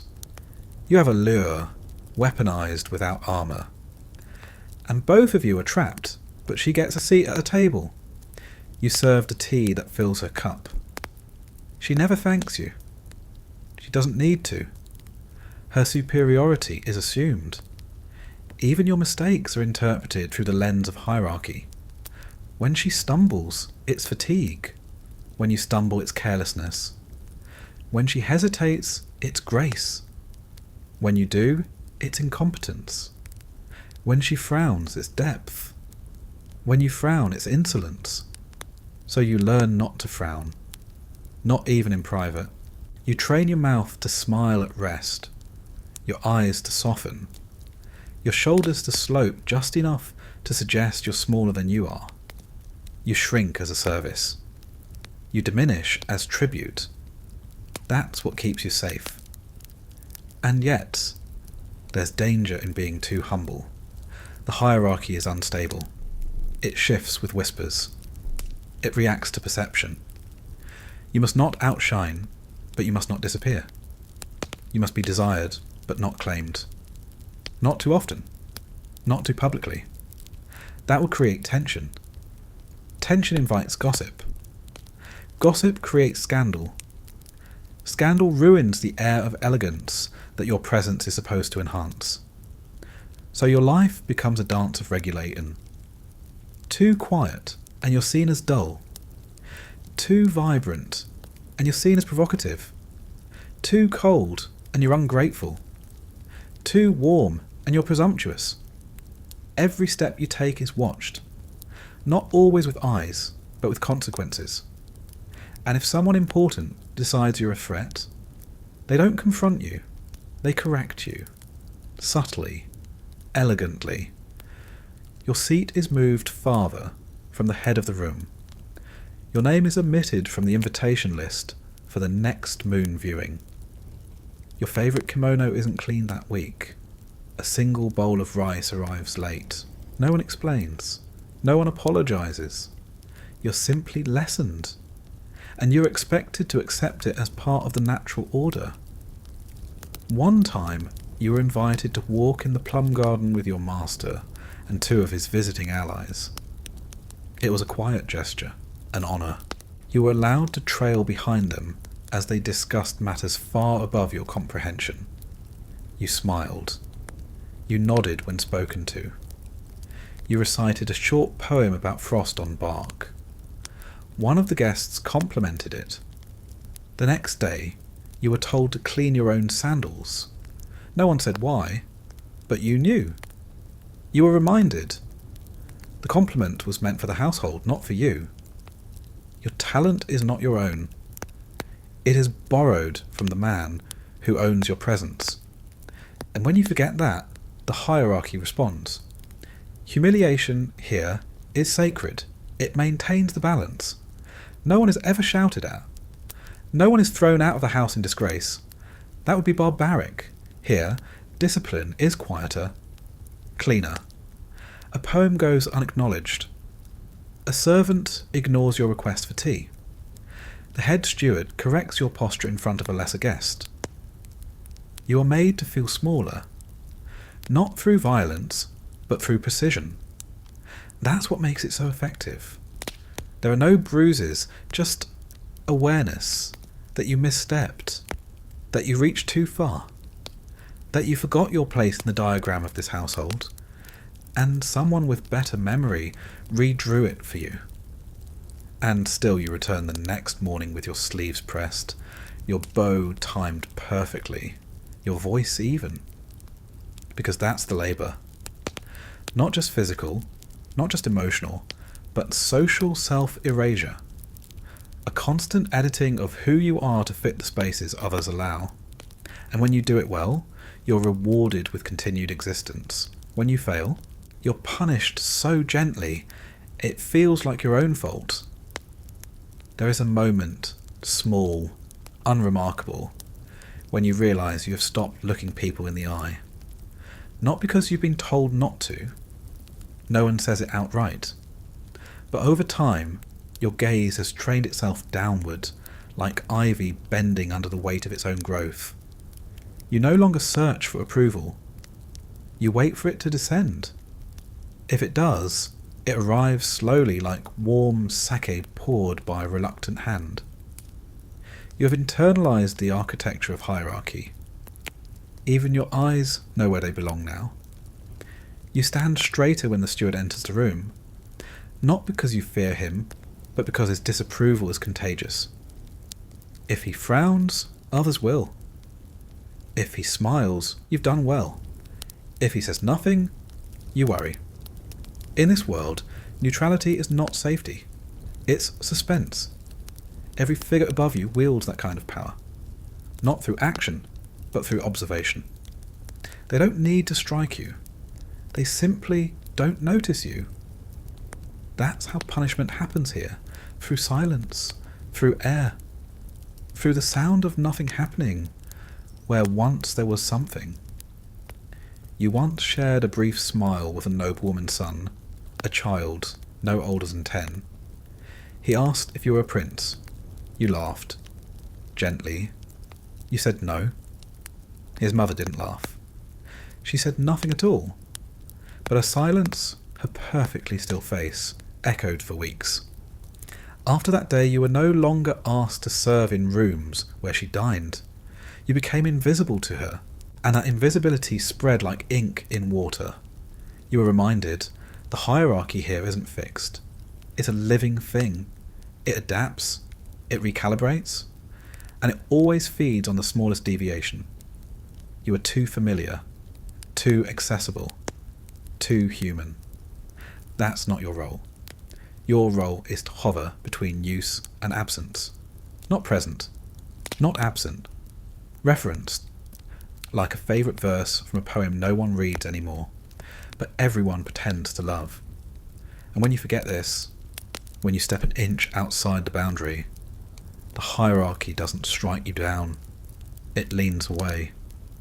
It recedes like a tide, and you are left standing there, beautifully dressed, perfectly silent, and completely alone. This is what humiliation becomes, over time. Not an event, a condition, a background hum. It lives in the small things. In being handed your tea after everyone else. In being corrected on a poem you know better than the man correcting you. In having your seat moved 2 inches to the left, just enough that it changes the entire geometry of your visibility. There was a time you thought hierarchy could be climbed. That if you pleased the right person, impressed the right guest, charmed the right steward, You might rise, be granted a title, a room of your own, a moment of real agency. That illusion died slowly. It didn't shatter. It curled. It withered beneath the daily reminders that you are not ascending. You are orbiting. Tethered to power but never part of it. Decorated but disposable. And worst of all, you've grown used to it. There is a strange kind of comfort in knowing your place, even if that place is beneath notice. There is ease in rehearsed smiles, predictability in subtle corrections. You begin to prefer the rules, even when they hurt. You don't flinch when the steward adjusts your sash without asking. You nod. You thank him. You are grateful to be adjusted rather than removed. Because removal is the true punishment. That's the one you never see happen. But you feel it. You feel it when someone else is suddenly missing from morning practice. When a voice you used to hear singing in the West Wing no longer echoes at dusk. When a name no longer appears on the service chart. No one says a word, not even the servants, because names, once erased, are never mourned. Not openly. There was one boy, quiet, gentle, too kind for this place. You once caught him crying in the garden, not sobbing, just sitting on a bench, eyes open, tears sliding down like he didn't even notice. You didn't approach, not because you didn't care, because you did. And here, caring is risky. A few days later he was gone. You asked a question you shouldn't have. Just a small one, just to a low-level attendant. You said, "Is he all right?" The response was simple. He served his purpose. That was it. You never asked again. Now you know better. When someone disappears, you bow in the direction of the empty space they left behind. Not out of grief, out of recognition. That will be you. Not today. Not tomorrow, but eventually. And when it happens, no one will stop the ceremony. No one will pause the poetry reading. No one will spill tea or misplace a fan. The estate will glide forward, exactly as it's designed to. Because this entire world runs on the fuel of unspoken displacement. Every smile is recycled. Every robe reassigned. Every gesture passed on to the next boy trained to bow more deeply than the last. The hierarchy isn't just about power. It's about efficiency. It disposes of the human parts of you quietly, systematically, until even you forget what they felt like. You used to think of humiliation as sharp, red, loud. Now you understand. It's soft, white, whispered. It sounds like your name not being spoken. It feels like your step being half a beat behind the person who replaced you. It smells like your favourite incense burning in someone else's room. And it tastes like bitter tea poured just slightly too late. But still you smile, because the one rule stronger than the hierarchy is the rule of elegance. You must never let the effort show. Not the jealousy, not the ache, not the hunger, not the fading. You must bow when dismissed, and bow again when forgotten, because even humiliation here must be beautiful. The walls here aren't made of wood and paper. They're made of stories. You don't live inside an estate. You live inside a narrative. A carefully crafted tale about beauty, duty, balance, and the honour of knowing your place. Every room is steeped in philosophy. Every hallway echoes with wisdom someone else decided was eternal. You're not just expected to perform, you're expected to believe. Believe that silence is serenity, that stillness is strength, that your suffering is a form of art. You're taught this early, long before you're old enough to understand what's being done to you. Before you understand that control is most effective when it's mistaken for culture. The first time someone explains your role, they do it with reverence. You are not a servant, they say. You are a vessel.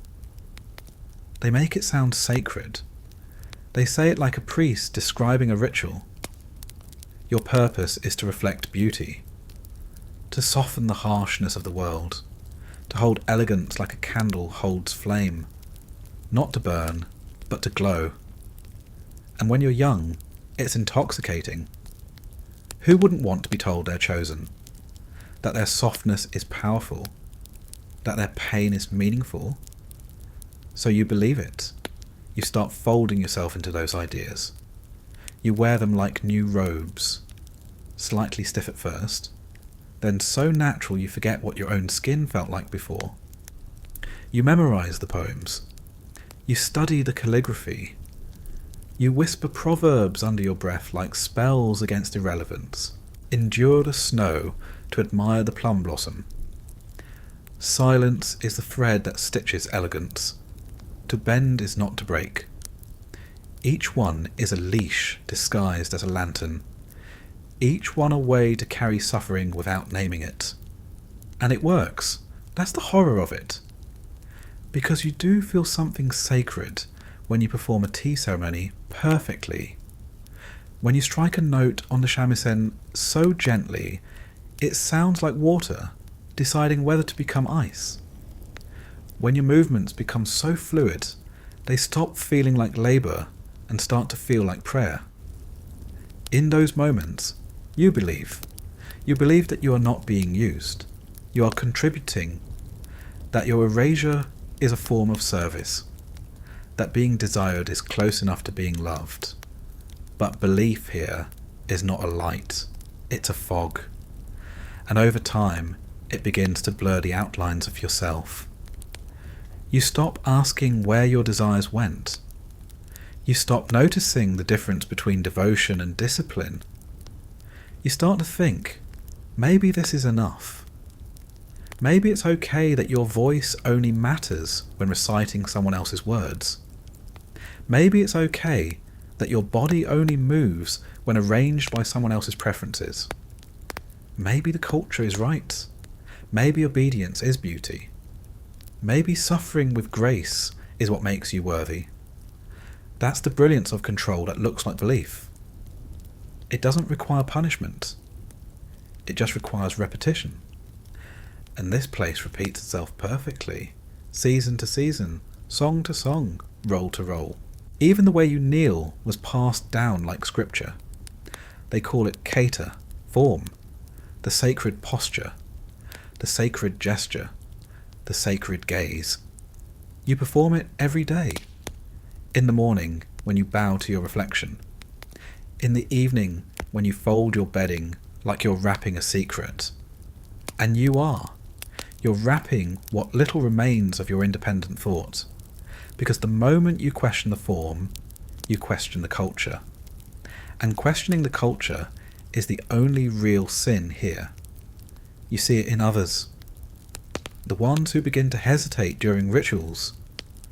The ones who whisper too loudly in the corridors.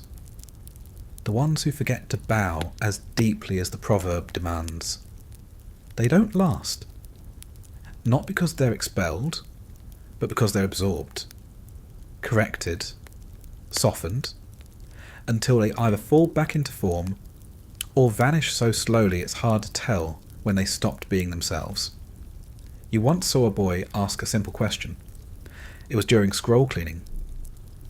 He asked, "Why does the moon always represent sadness?" The room went quiet, not tense, just still. The way a room goes still when someone says something not in the script. The Master of Scrolls responded with a smile. The moon is lonely because it chooses to be seen. That was the end of the conversation. The boy never asked another question in your presence. He became very good at silence after that. That's how belief works here. It doesn't stop you from thinking. It just makes you afraid to speak. And the fear doesn't feel like fear. It feels like discipline, like etiquette, like being refined. That's how they do it. They wrap submission in silk. They sprinkle incense over control. They call it grace. Purity is a lie they tell with flowers. The petals, the rituals, the white silk. It all arranged to make you believe that cleanliness is next to worthiness. That smooth skin and quiet movements and empty hands mean your soul is unburdened. That you're better this way. You know better. You know purity here means absence. No scars, no mess, no resistance. Not just from your body, but your thoughts. Your past is something to be sanded down. Your desires trimmed like an unruly bonsai. Your memories, especially the ones that ache, folded neatly under layers of incense smoke and calligraphy. When someone speaks of purity in this house, they don't mean moral strength. They mean erasure. The clean slate they can project beauty onto. The empty page they can inscribe with culture. They want your hands uncalloused, not for softness, but for symbolism. You are supposed to look untouched, even though you are touched constantly, with gazes, with expectations, with requests that hover somewhere between suggestion and ownership. The contradiction is deliberate. They teach you to crave being seen as delicate. They train you to despise anything that looks like labour. Even your suffering must be pure. No complaining, no confrontation, just sorrow that simmers like a poem about mist. That's how you're supposed to bleed here, with grace. And if you do that well enough, then comes the second myth, karma. They don't use the word like monks do. Not here. Here, karma is a form of etiquette. An invisible scorecard used to justify hierarchy without having to explain it. You were chosen because of past virtue, they say. Your beauty is a sign of good karma. Your role is a result of some blessings you earned in a former life. You're lucky, fortunate, elevated, and the people who scrub floors and clean chamber pots, the ones who never get invited to poetry gatherings, the ones who flinch when passing a nobleman, they must have done something wrong. They must have lived badly before. This belief is elegant. It doesn't punish openly. It explains punishment, and in doing so, makes it feel deserved.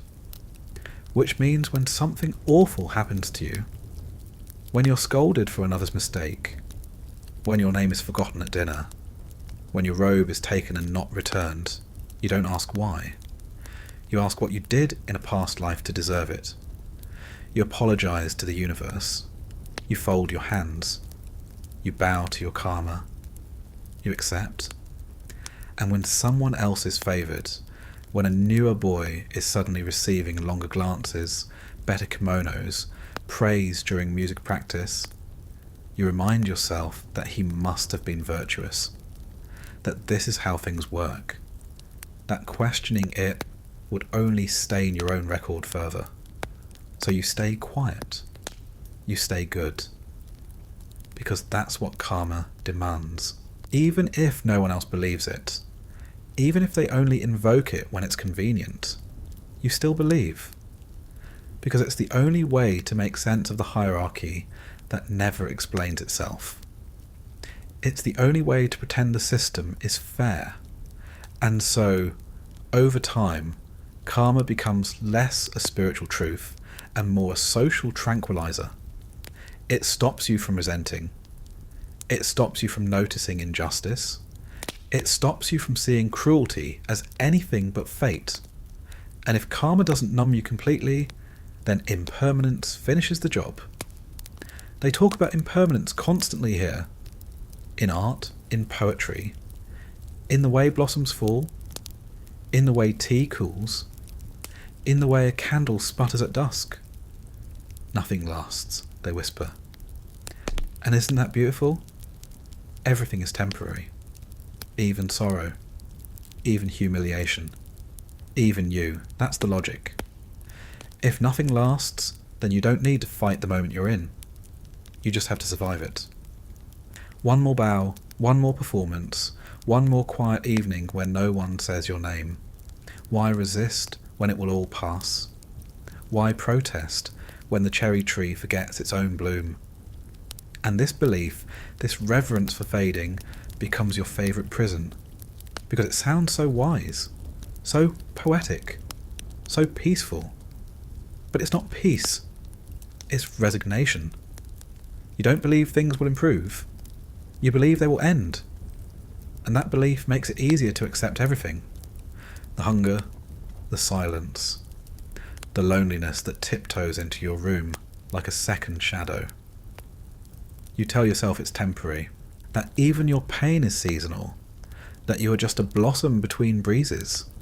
And so you float, you stop resisting, you become part of the atmosphere. You let your personality dissolve into incense smoke and ceremony. You tell yourself it's not death, it's refinement. You are being polished by time, by duty, by belief. And you are not alone in this. Everyone around you is repeating the same mantras. They quote the same monks. They write the same verses. They bow to the same impermanence. And in doing so, they create a culture so elegant it no longer needs walls. Because the boundaries are inside you now.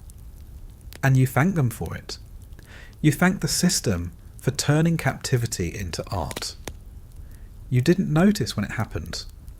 When belief became muscle memory, when culture became instinct, when obedience stopped feeling like something you performed and started feeling like something you were. There was no ceremony to mark the transition, no proverb carved in stone, just 1,000 tiny choices you didn't make, until one day you looked in the mirror and realised the boy staring back didn't blink unless he was given permission. You can't remember the last time you said something that wasn't calculated, the last time you spoke without wondering who was listening, the last time you laughed and didn't immediately regret it, the last time you sat down without first adjusting your sleeves. These rituals aren't things you do anymore, they're things you are, and that's the final shape of control here. Not force, not threat, not chains, belief. Because belief reshapes your insides. It rewires desire. It replaces questions with posture. It replaces instinct with etiquette. You start to believe that this is all you were meant for, not because someone told you, but because every part of your day reflects that truth back at you. The architecture, the silence, the way even the garden path has rules for how many steps between stones. You are surrounded by a system that feels older than doubt, so you stop doubting. You start thinking of your submission as refinement, your restraint as wisdom, your fear as discipline. You stop asking if you deserve more, and worse, you stop wanting more. There was a time you had ambition, a time you imagined escape. You pictured yourself running through the outer gates barefoot, robes loose, hair unbound, the wind in your lungs, and something like freedom pressing against your ribs. Now the thought makes you uncomfortable. Where would you go? What would you wear? What would you say if no one was there to approve of your tone? You wouldn't survive outside the ritual. Not because the world is cruel, but because you no longer speak its language. Your fluency is here, in bows, in smiles, in poetry recited for ears that never really listen. That's what they've given you. Fluency in your own diminishment. You've become a perfect subject, a master of beautiful survival, not living, not resisting, not even hoping, just enduring, exquisitely, and it shows. When new attendants arrive, they look at you with awe. They try to imitate your movements. They ask how you sit so still, how you pour tea so evenly, how you keep your voice so calm, even when the master corrects you for something someone else did. You tell them it comes with time, but you don't tell them the cost. You don't tell them about the years it took to stop screaming inside. You don't tell them how many versions of yourself had to be buried before this one could rise. You don't tell them that the stillness they admire is made of grief you no longer have names for. Because they wouldn't understand. Not yet. They still believe they're pretending. They think this is a role, a job, a phase. They think they'll return to themselves someday. That they're still in there, beneath the robes, beneath the rituals, beneath the layers of politeness and powdered silence. And you smile at them. You nod. You tell them what you were once told. Because now you are the belief. You're the proof that the system works. You are the result the elders point to when they say, see, it's not captivity, it's culture. You have become the culture. You have become the system. And no one forced you. They just gave you stories. They gave you incense and metaphors and 500 years of poetry about plum blossoms blooming after frost. And you took those stories into your mouth like prayers. You swallowed them. You digested them. You wore them like skin. Until they weren't stories anymore. They were you. And you stopped wondering who you were before them. You stopped needing to remember.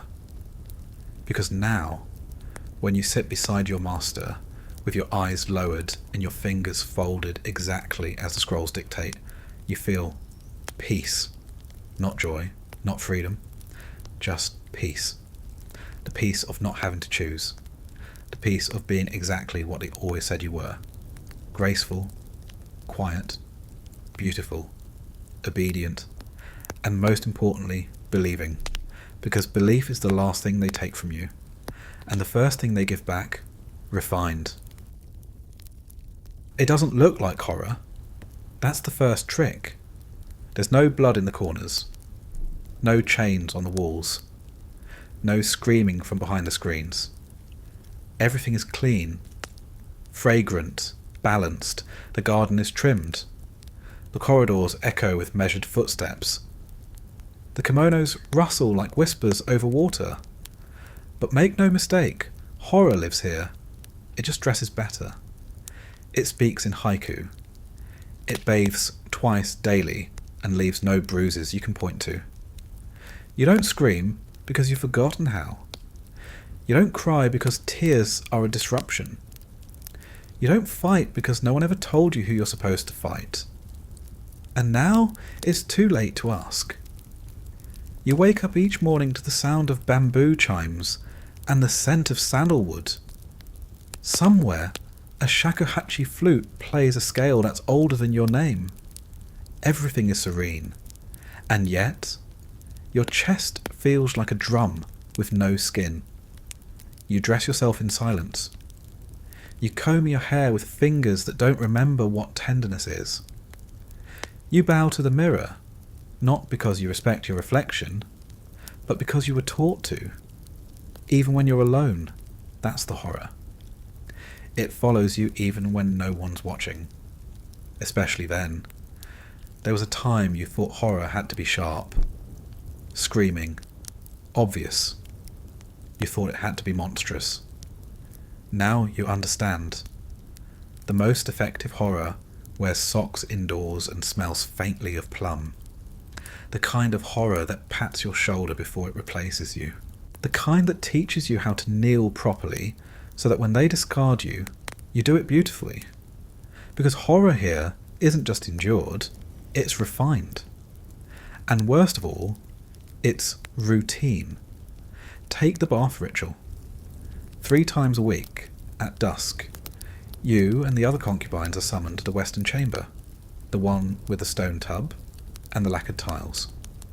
You bathe together, quietly, without speaking, eyes down, movement slow.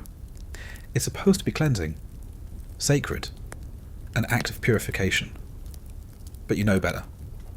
It's inspection, a chance for the senior attendants to assess, to notice weight loss, bruises, dullness of skin, sagging posture, fatigue that doesn't match the schedule. And if you're found lacking, there's no punishment. You're simply given rest, not time off. That would imply you're still useful. No, you're sidelined. Not fired, just not called upon. You sit in your room for days, untouched, unneeded, unspoken to.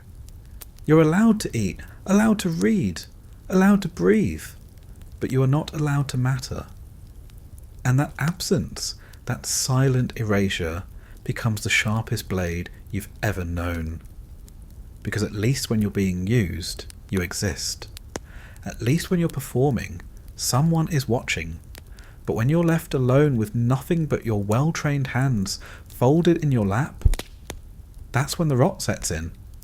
That's when the absurdity becomes unbearable. Because you realise you've spent years mastering a role that no longer requires you. You've trained your voice to speak in gentle curves. You've learned 10 different ways to bow. You've memorised the precise number of cherry petals that should float in a seasonal tea offering. And none of it means anything. Because someone newer, softer, less exhausted has entered the house. And no one tells you you're done. You just feel it. In the way the steward stops calling your name during line-up. In the way the tailor doesn't ask for your measurements this season. In the way your master passes you in the hallway and doesn't meet your eyes. And still, you bow, because horror has manners here. You thank them for forgetting you. You tell yourself it's grace. You light a stick of incense and pray to a deity you're no longer sure you believe in, asking only to be useful again, to be looked at, to be included in the next rehearsal, to be asked what time the moon rises, even if no one listens to your answer. That's the absurdity. That the deepest horror doesn't make you want to escape. It makes you want to return. To the performance. To the system. To the routine that killed yourself, but at least gave you something to do. You've seen others try to leave. Not run, that's impossible. But fade. You saw one concubine stop attending the tea recitals. He claimed illness. Then silence. Then withdrawal. At first everyone gave him space. Then they gave him absence. Now no one mentions his name. You pass his empty room each morning. The futon still folded, the incense unlit, the mirror uncovered. A silent insult in this place. And you think, that could be me? And then you smile. You bow. And you walk faster to rehearsal.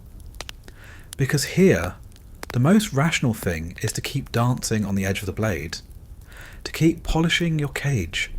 To keep making horror look good. Because if you don't, it'll still be horror. It just won't be yours anymore. And they'll find someone else who smiles better while suffering. There's a game you play with yourself sometimes.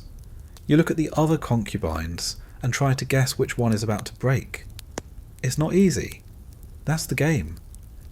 Everyone's trained to wear the same smile, the same poise, the same effortless grace that actually effort from the minute you wake up until the moment your bedding touches the floor again. But if you watch long enough, you can spot it. A small crack. A hand tremble during a performance. A slightly unpolished nail. A smile that doesn't reach the eyes. You see it, and you mark the days. You wait. And then, without fail, the collapse comes. Not with shouting. Not with drama. Just with quiet. They skip rehearsal. They forget a proverb. They pause when someone calls their name. And that's all it takes. The estate doesn't scream. It just shifts. Their duties are reassigned. Their meals become lighter.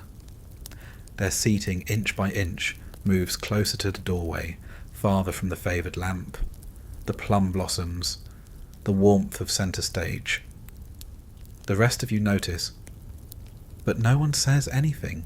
Because naming a fool makes it real. And if it's real for them, it could be real for you. So you keep smiling, keep bowing, keep pretending. This is horror by erosion.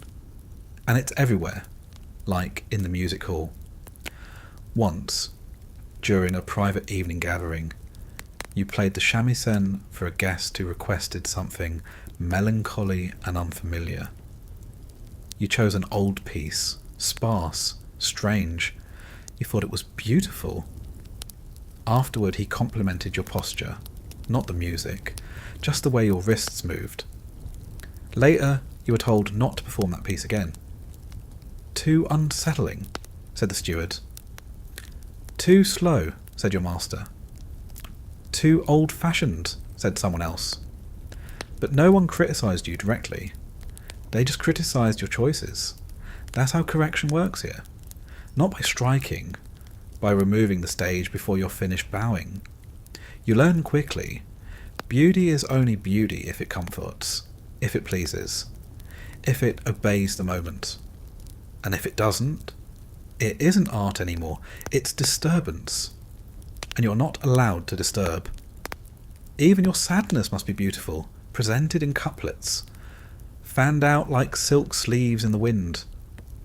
Anything else is indecorous, improper, embarrassing. The only public emotion allowed here is elegant regret, and it must be rehearsed. You remember once, a concubine laughed during a poetry rehearsal.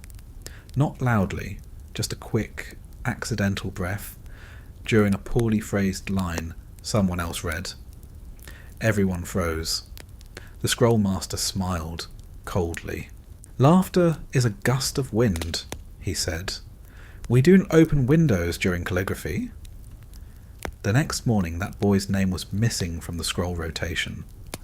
A week later, he was back, but quieter. You never heard him laugh again. You still remember the poem that caused it. It wasn't even funny. That's what makes it absurd. There's no joke here. Not one.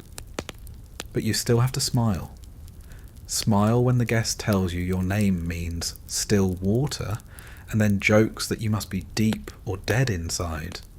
Smile when the poet visiting the estate compares your beauty to a doll's and adds, you don't talk as much either, thankfully.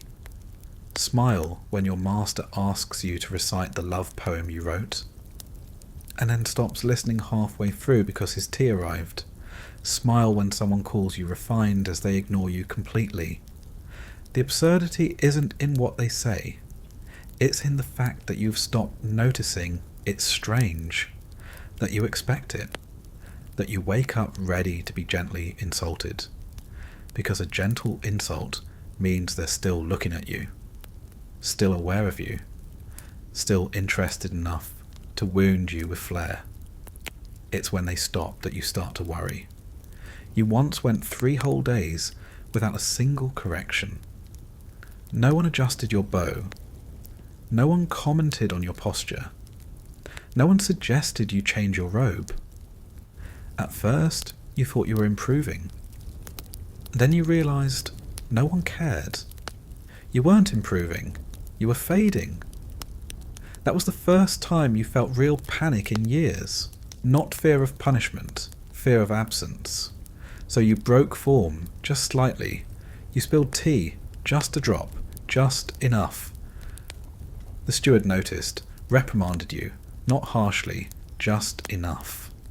And the next day, your name was back on the guest list. It worked.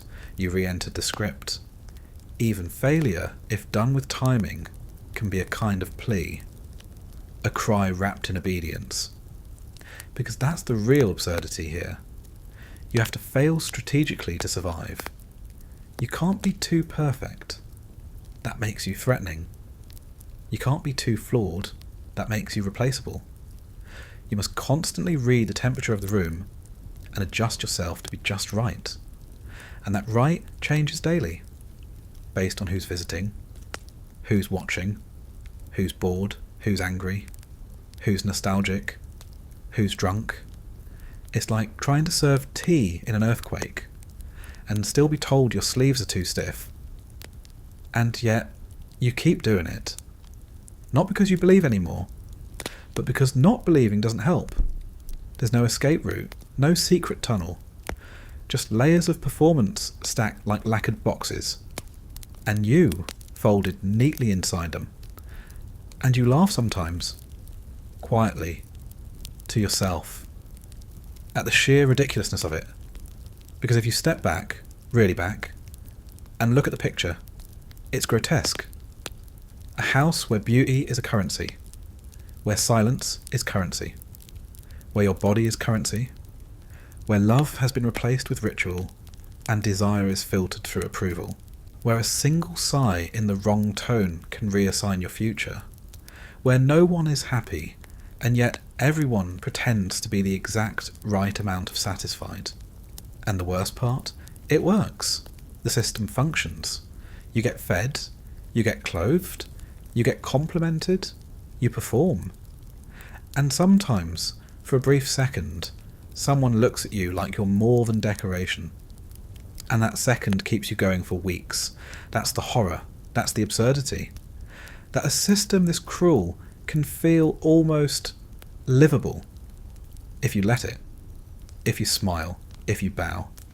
If you forget how to scream. You used to think that leaving would be the hardest part. The sprint through dark corridors. The leap over walls. The silent run through rice fields at dawn. But now, after everything, you know the truth. The hardest part isn't leaving. It's imagining something worth leaving for. Because out there, beyond the screens, the walls, the koi ponds and quiet, there's nothing. No purpose, no role, no choreography, no one waiting to tell you what you did wrong, no one watching, no one listening. And that thought, that suffocating absence of structure, scares you more than anything that ever happened within these walls. Because here, you know who you are. You are the one who wakes first, the one who adjusts the lantern height, the one who pours tea second, never first, the one who plays the second verse of the evening song softer than the first. You're 1,000 small duties braided into an identity, and if those duties disappear, so do you. Because when everything is performance, being forgotten is death. There's a comfort in horror when it's familiar, a rhythm to the absurdity. You know the timing of humiliation now, the tempo of scrutiny, the schedule of empty praise. You know that when your master compliments your stillness, it means he's preparing to replace you. You know that when a guest offers you their fan to hold, it's not honour, it's signal. You know that when the steward nods once instead of twice, he's warning you to lower your profile. These aren't rules written on scrolls. These are the laws of gravity in this place, and you've mastered them, which means you've lost the ability to live without them, because in a world where everything is calculated, chaos looks like betrayal, even if that chaos is freedom. You remember once, early on, a concubine tried to leave. Not escape, just opt out. He started refusing performances, claimed he was studying sutras. He moved slower, ate less, spoke rarely. At first they left him alone. Then one evening during moon viewing, he was brought forward unexpectedly. Asked to recite something sacred, he paused, just for a breath. And then he said, "I don't know what I believe anymore." You could have heard a tear fall in that silence. The guest laughed, but not kindly. The master dismissed him with a gesture that felt smaller than a sigh. He wasn't punished, he was reassigned, to cleaning inkstones, to rolling scrolls, to polishing doorknobs no one touched. He became part of the house, but not part of the story. You see him sometimes. Still, he never looks up, not in fear, in relief, because no one expects him to believe anymore. He doesn't have to fake it, you envy him, but you're not brave enough to join him, not yet, because despite everything, despite the rot, the rituals, the constant erosion of self, you still want to be wanted. Even here. Even now. Even as your hands tremble under a tray of ceremonial sweets. Even as you kneel on legs that forgot how to stretch. Even as your name becomes more symbol than sound. You want someone to notice when you're missing, even if they don't ask why. Even if they just say, "Where's the quiet one?" That's all you need. Recognition. Not even affection. Just acknowledgement. The absurdity is that you've traded love for relevance, and you consider it a fair deal. Because in this place, relevance is love. You once heard a proverb, better to be a shadow in the palace than a flame in the wild. You didn't understand it then. Now it lives in your bones. You are a shadow, deliberate, shaped, projected, owned, but still visible, still part of something bigger than you. And yes, the palace burns you slowly, but it also feeds you, gives you a script, a place to stand, a rhythm to follow. And when you step into the main hall during evening ceremony, holding a lantern you didn't light, wearing robes you didn't choose, speaking words you didn't write, you feel real. Because everyone else agrees that you exist. And that consensus is the only kind of safety you have left. You don't cry anymore. Not because you've healed, but because you can't afford the luxury of leaking out. You need every drop of yourself to maintain the shape they expect of you. Every word, every ball, every precisely timed pause between syllables. You are a vessel, yes, but not for tea or incense, for myth, for beauty that's hollow but required, for a story that continues even if you stop breathing. And you understand now, that's the real horror. Not the punishment, not the silence, not the disappearance, the replacement. Because when you fall, when your spine curves just a little too much, when your voice cracks in a love poem, when your smile stiffens, they won't scold you. They'll just nod to someone younger. And the performance will go on, without interruption. Because here, you are never irreplaceable. You're not even rare. You are part of a system designed to forget you elegantly, and the most absurd part, you'll thank them for it. You'll bow, you'll step aside, you'll light a stick of incense as you pack your robes, folding them in silence. And if you're lucky, someone will remember your name for a season. If you're luckier, they'll remember the way your hands moved during the 4th verse of the Moon Song. And if you're truly blessed, they won't remember you at all, because forgetting is the only mercy this place offers, the only kindness you're allowed. And so you endure. You smile. You kneel. You disappear with style. Because horror here is simply the cost of being noticed. And absurdity is the only language anyone still speaks. The fall doesn't feel like falling. It doesn't come all at once, like a snapped string or a broken bone. It's slower than that, quieter, almost thoughtful. You don't wake up one morning screaming, "I can't do this anymore." You wake up one morning and forget what this ever was. There's no collapse, just a pause that never ends. The routines continue. You still wake before the lanterns are lit. You still press your hands together at the sound of the garden bell.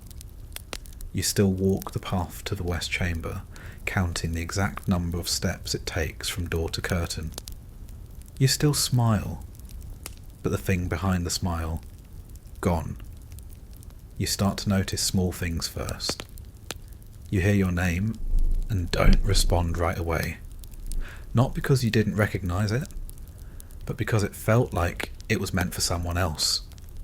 You're told to recite a poem and the words come, but not from memory, from muscle. Like your mouth knows the shape, but your mind isn't home. You see your reflection, all silk and posture and stillness, and think, that's convincing, and then immediately forget why that thought even mattered. You've spent so long learning to perform that you've become a hollow repetition of approval. And now, the echo has faded too. At first, it unsettles you.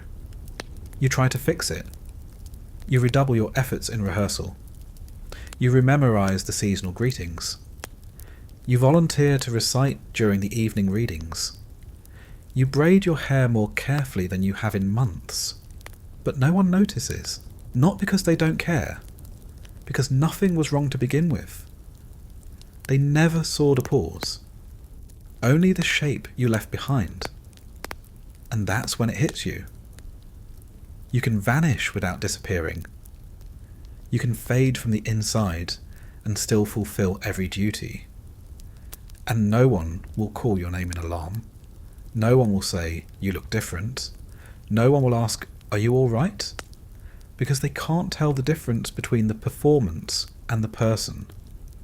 And after a while, neither can you. There's a stillness that settles in your chest like dust. Not heavy, just constant.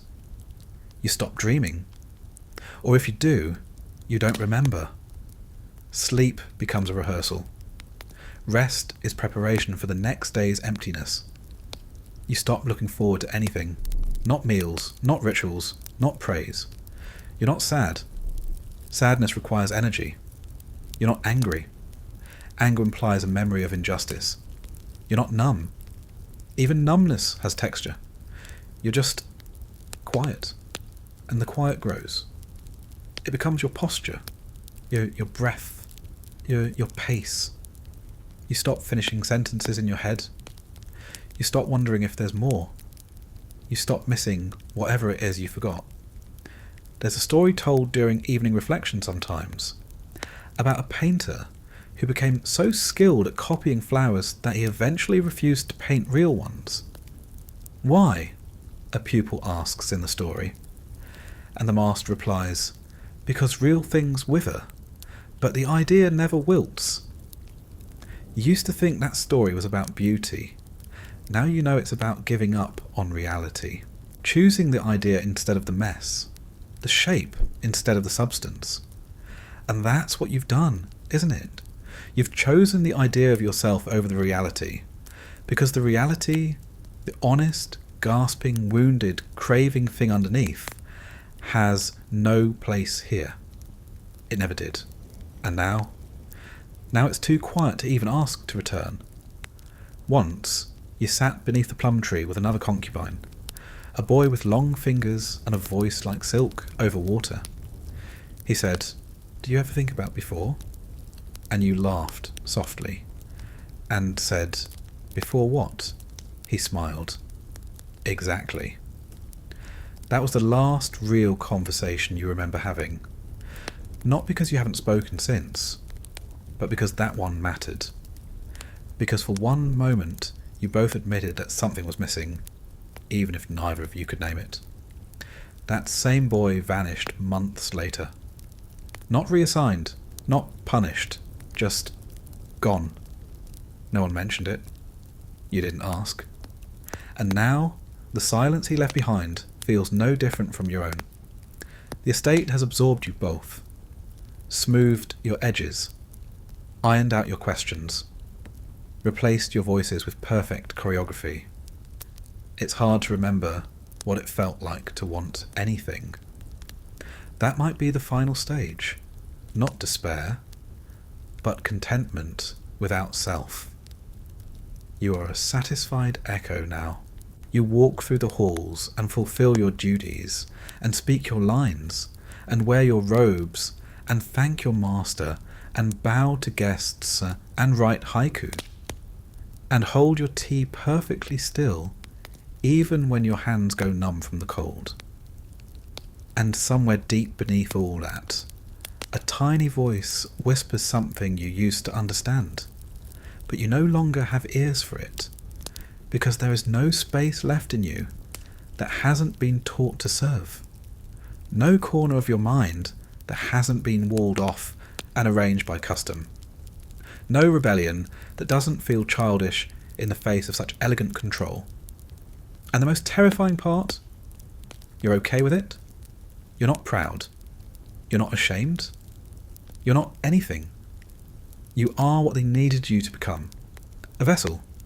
Still, useful, beautiful, quiet.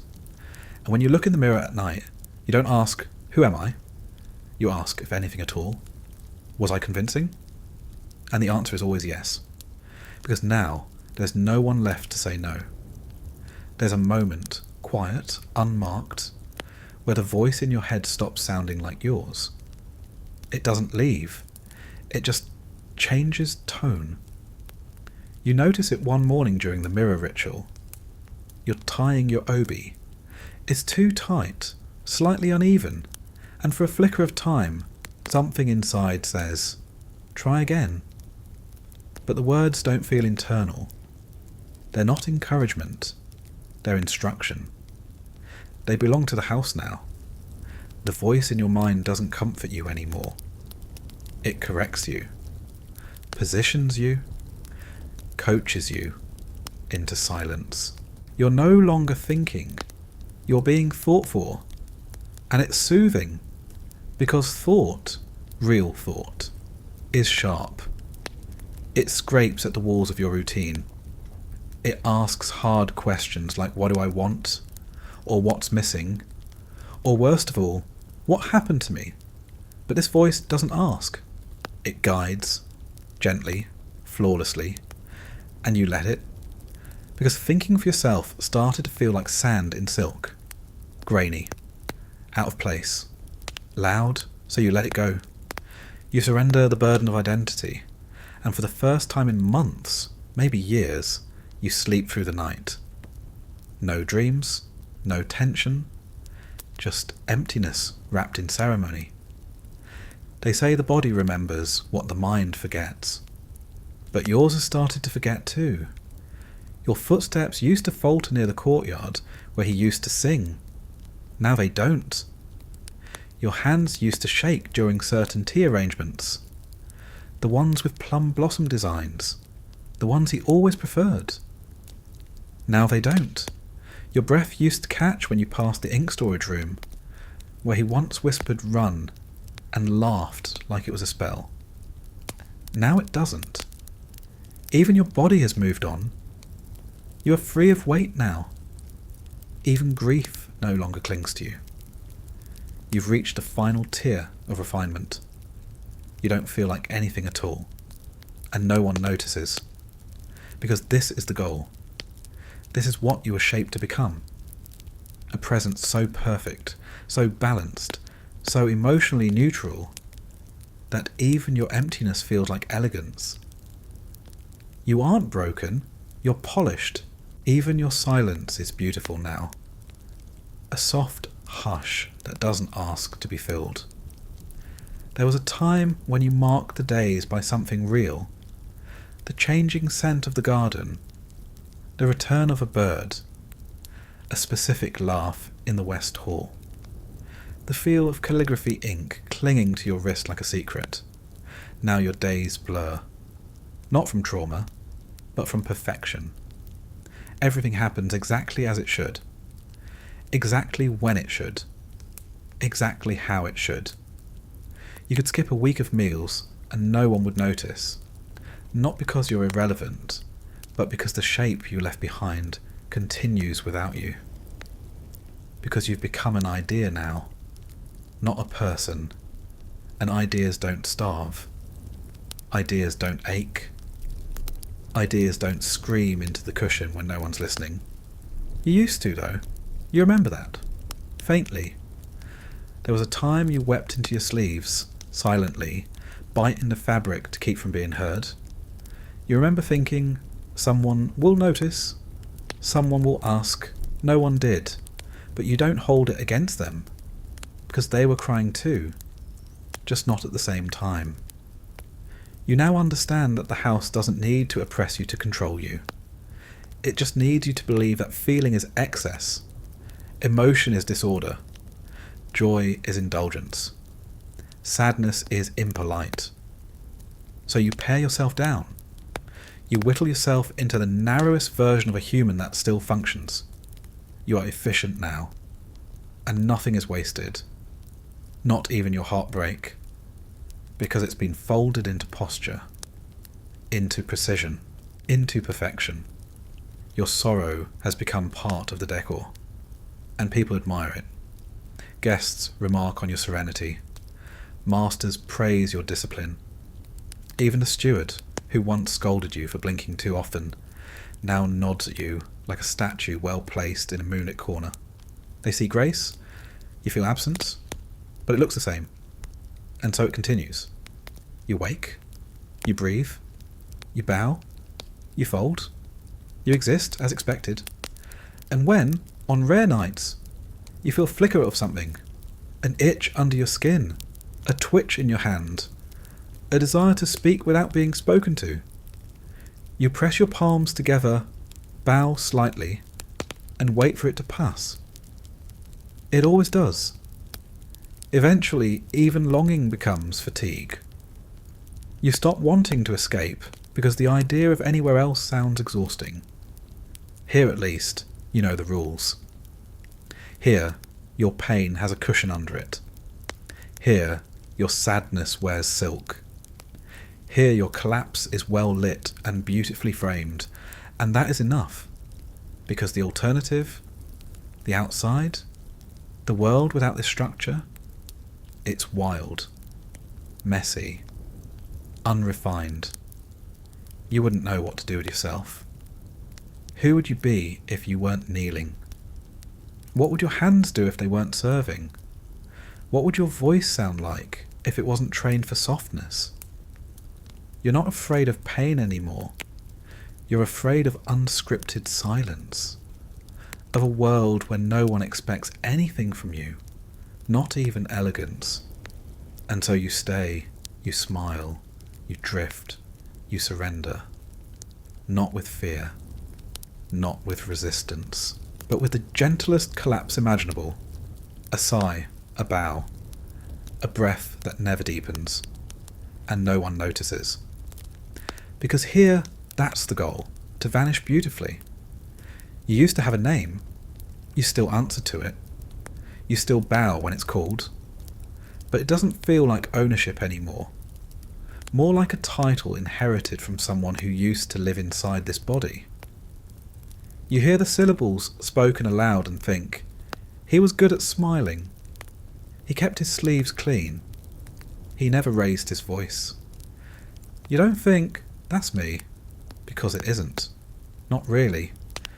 It's a version of you that once believed this was temporary, who once thought of leaving, who once had an opinion about moonlight.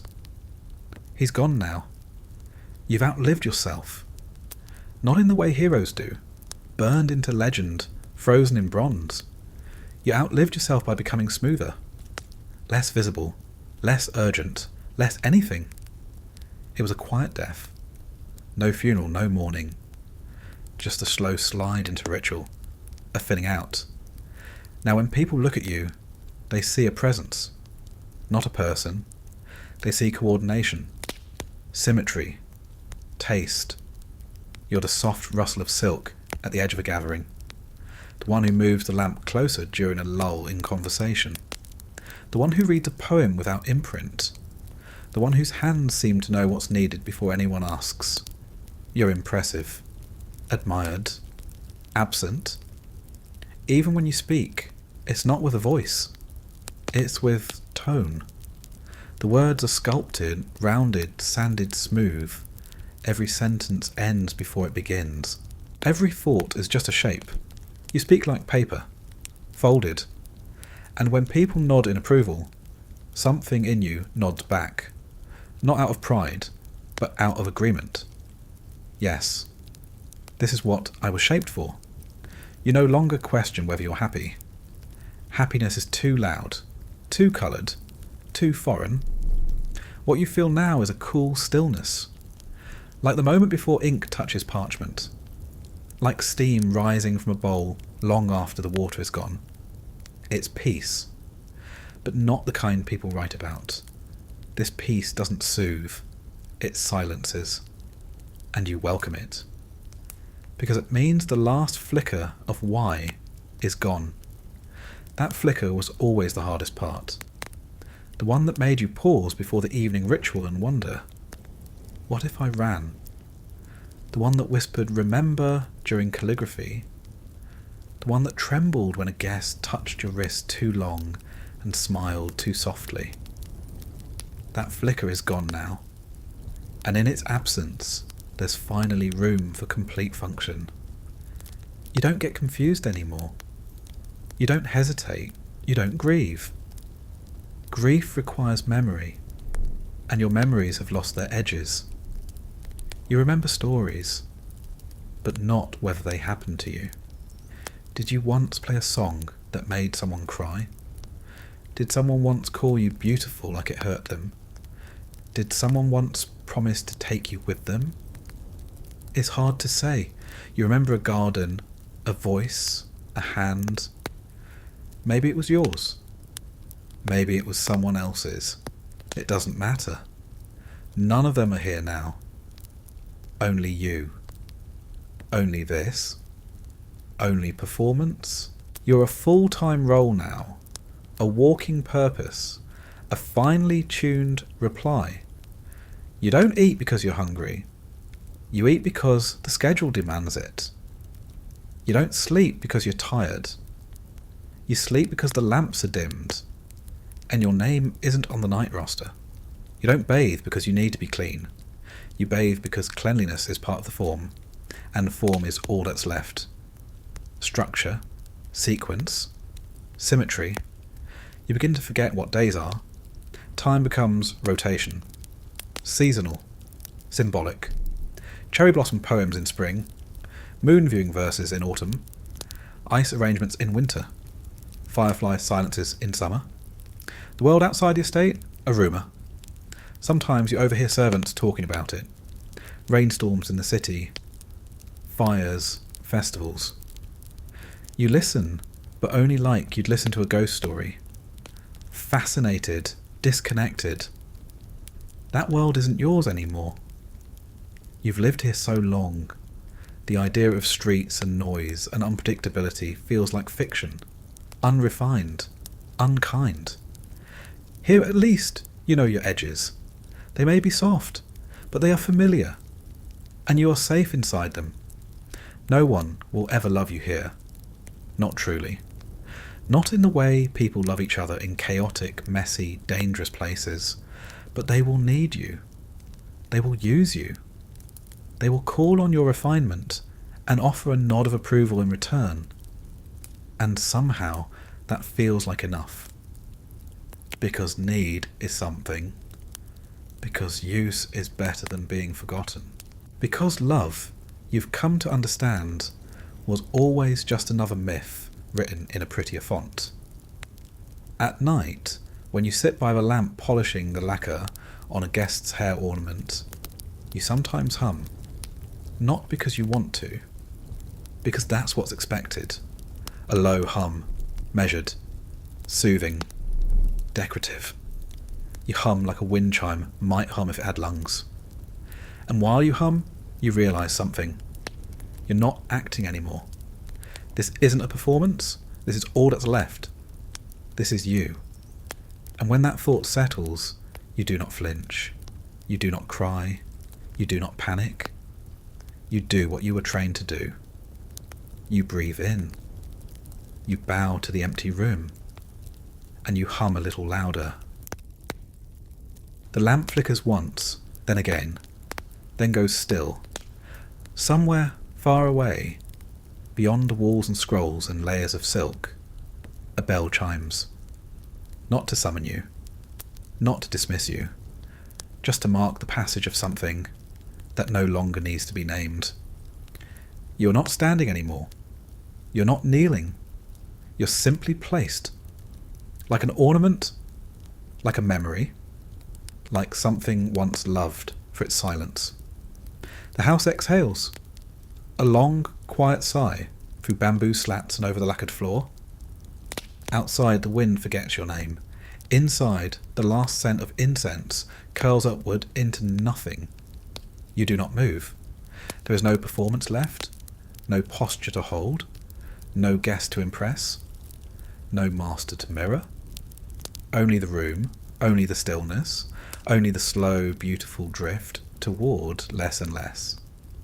You remember nothing now, and it does not hurt.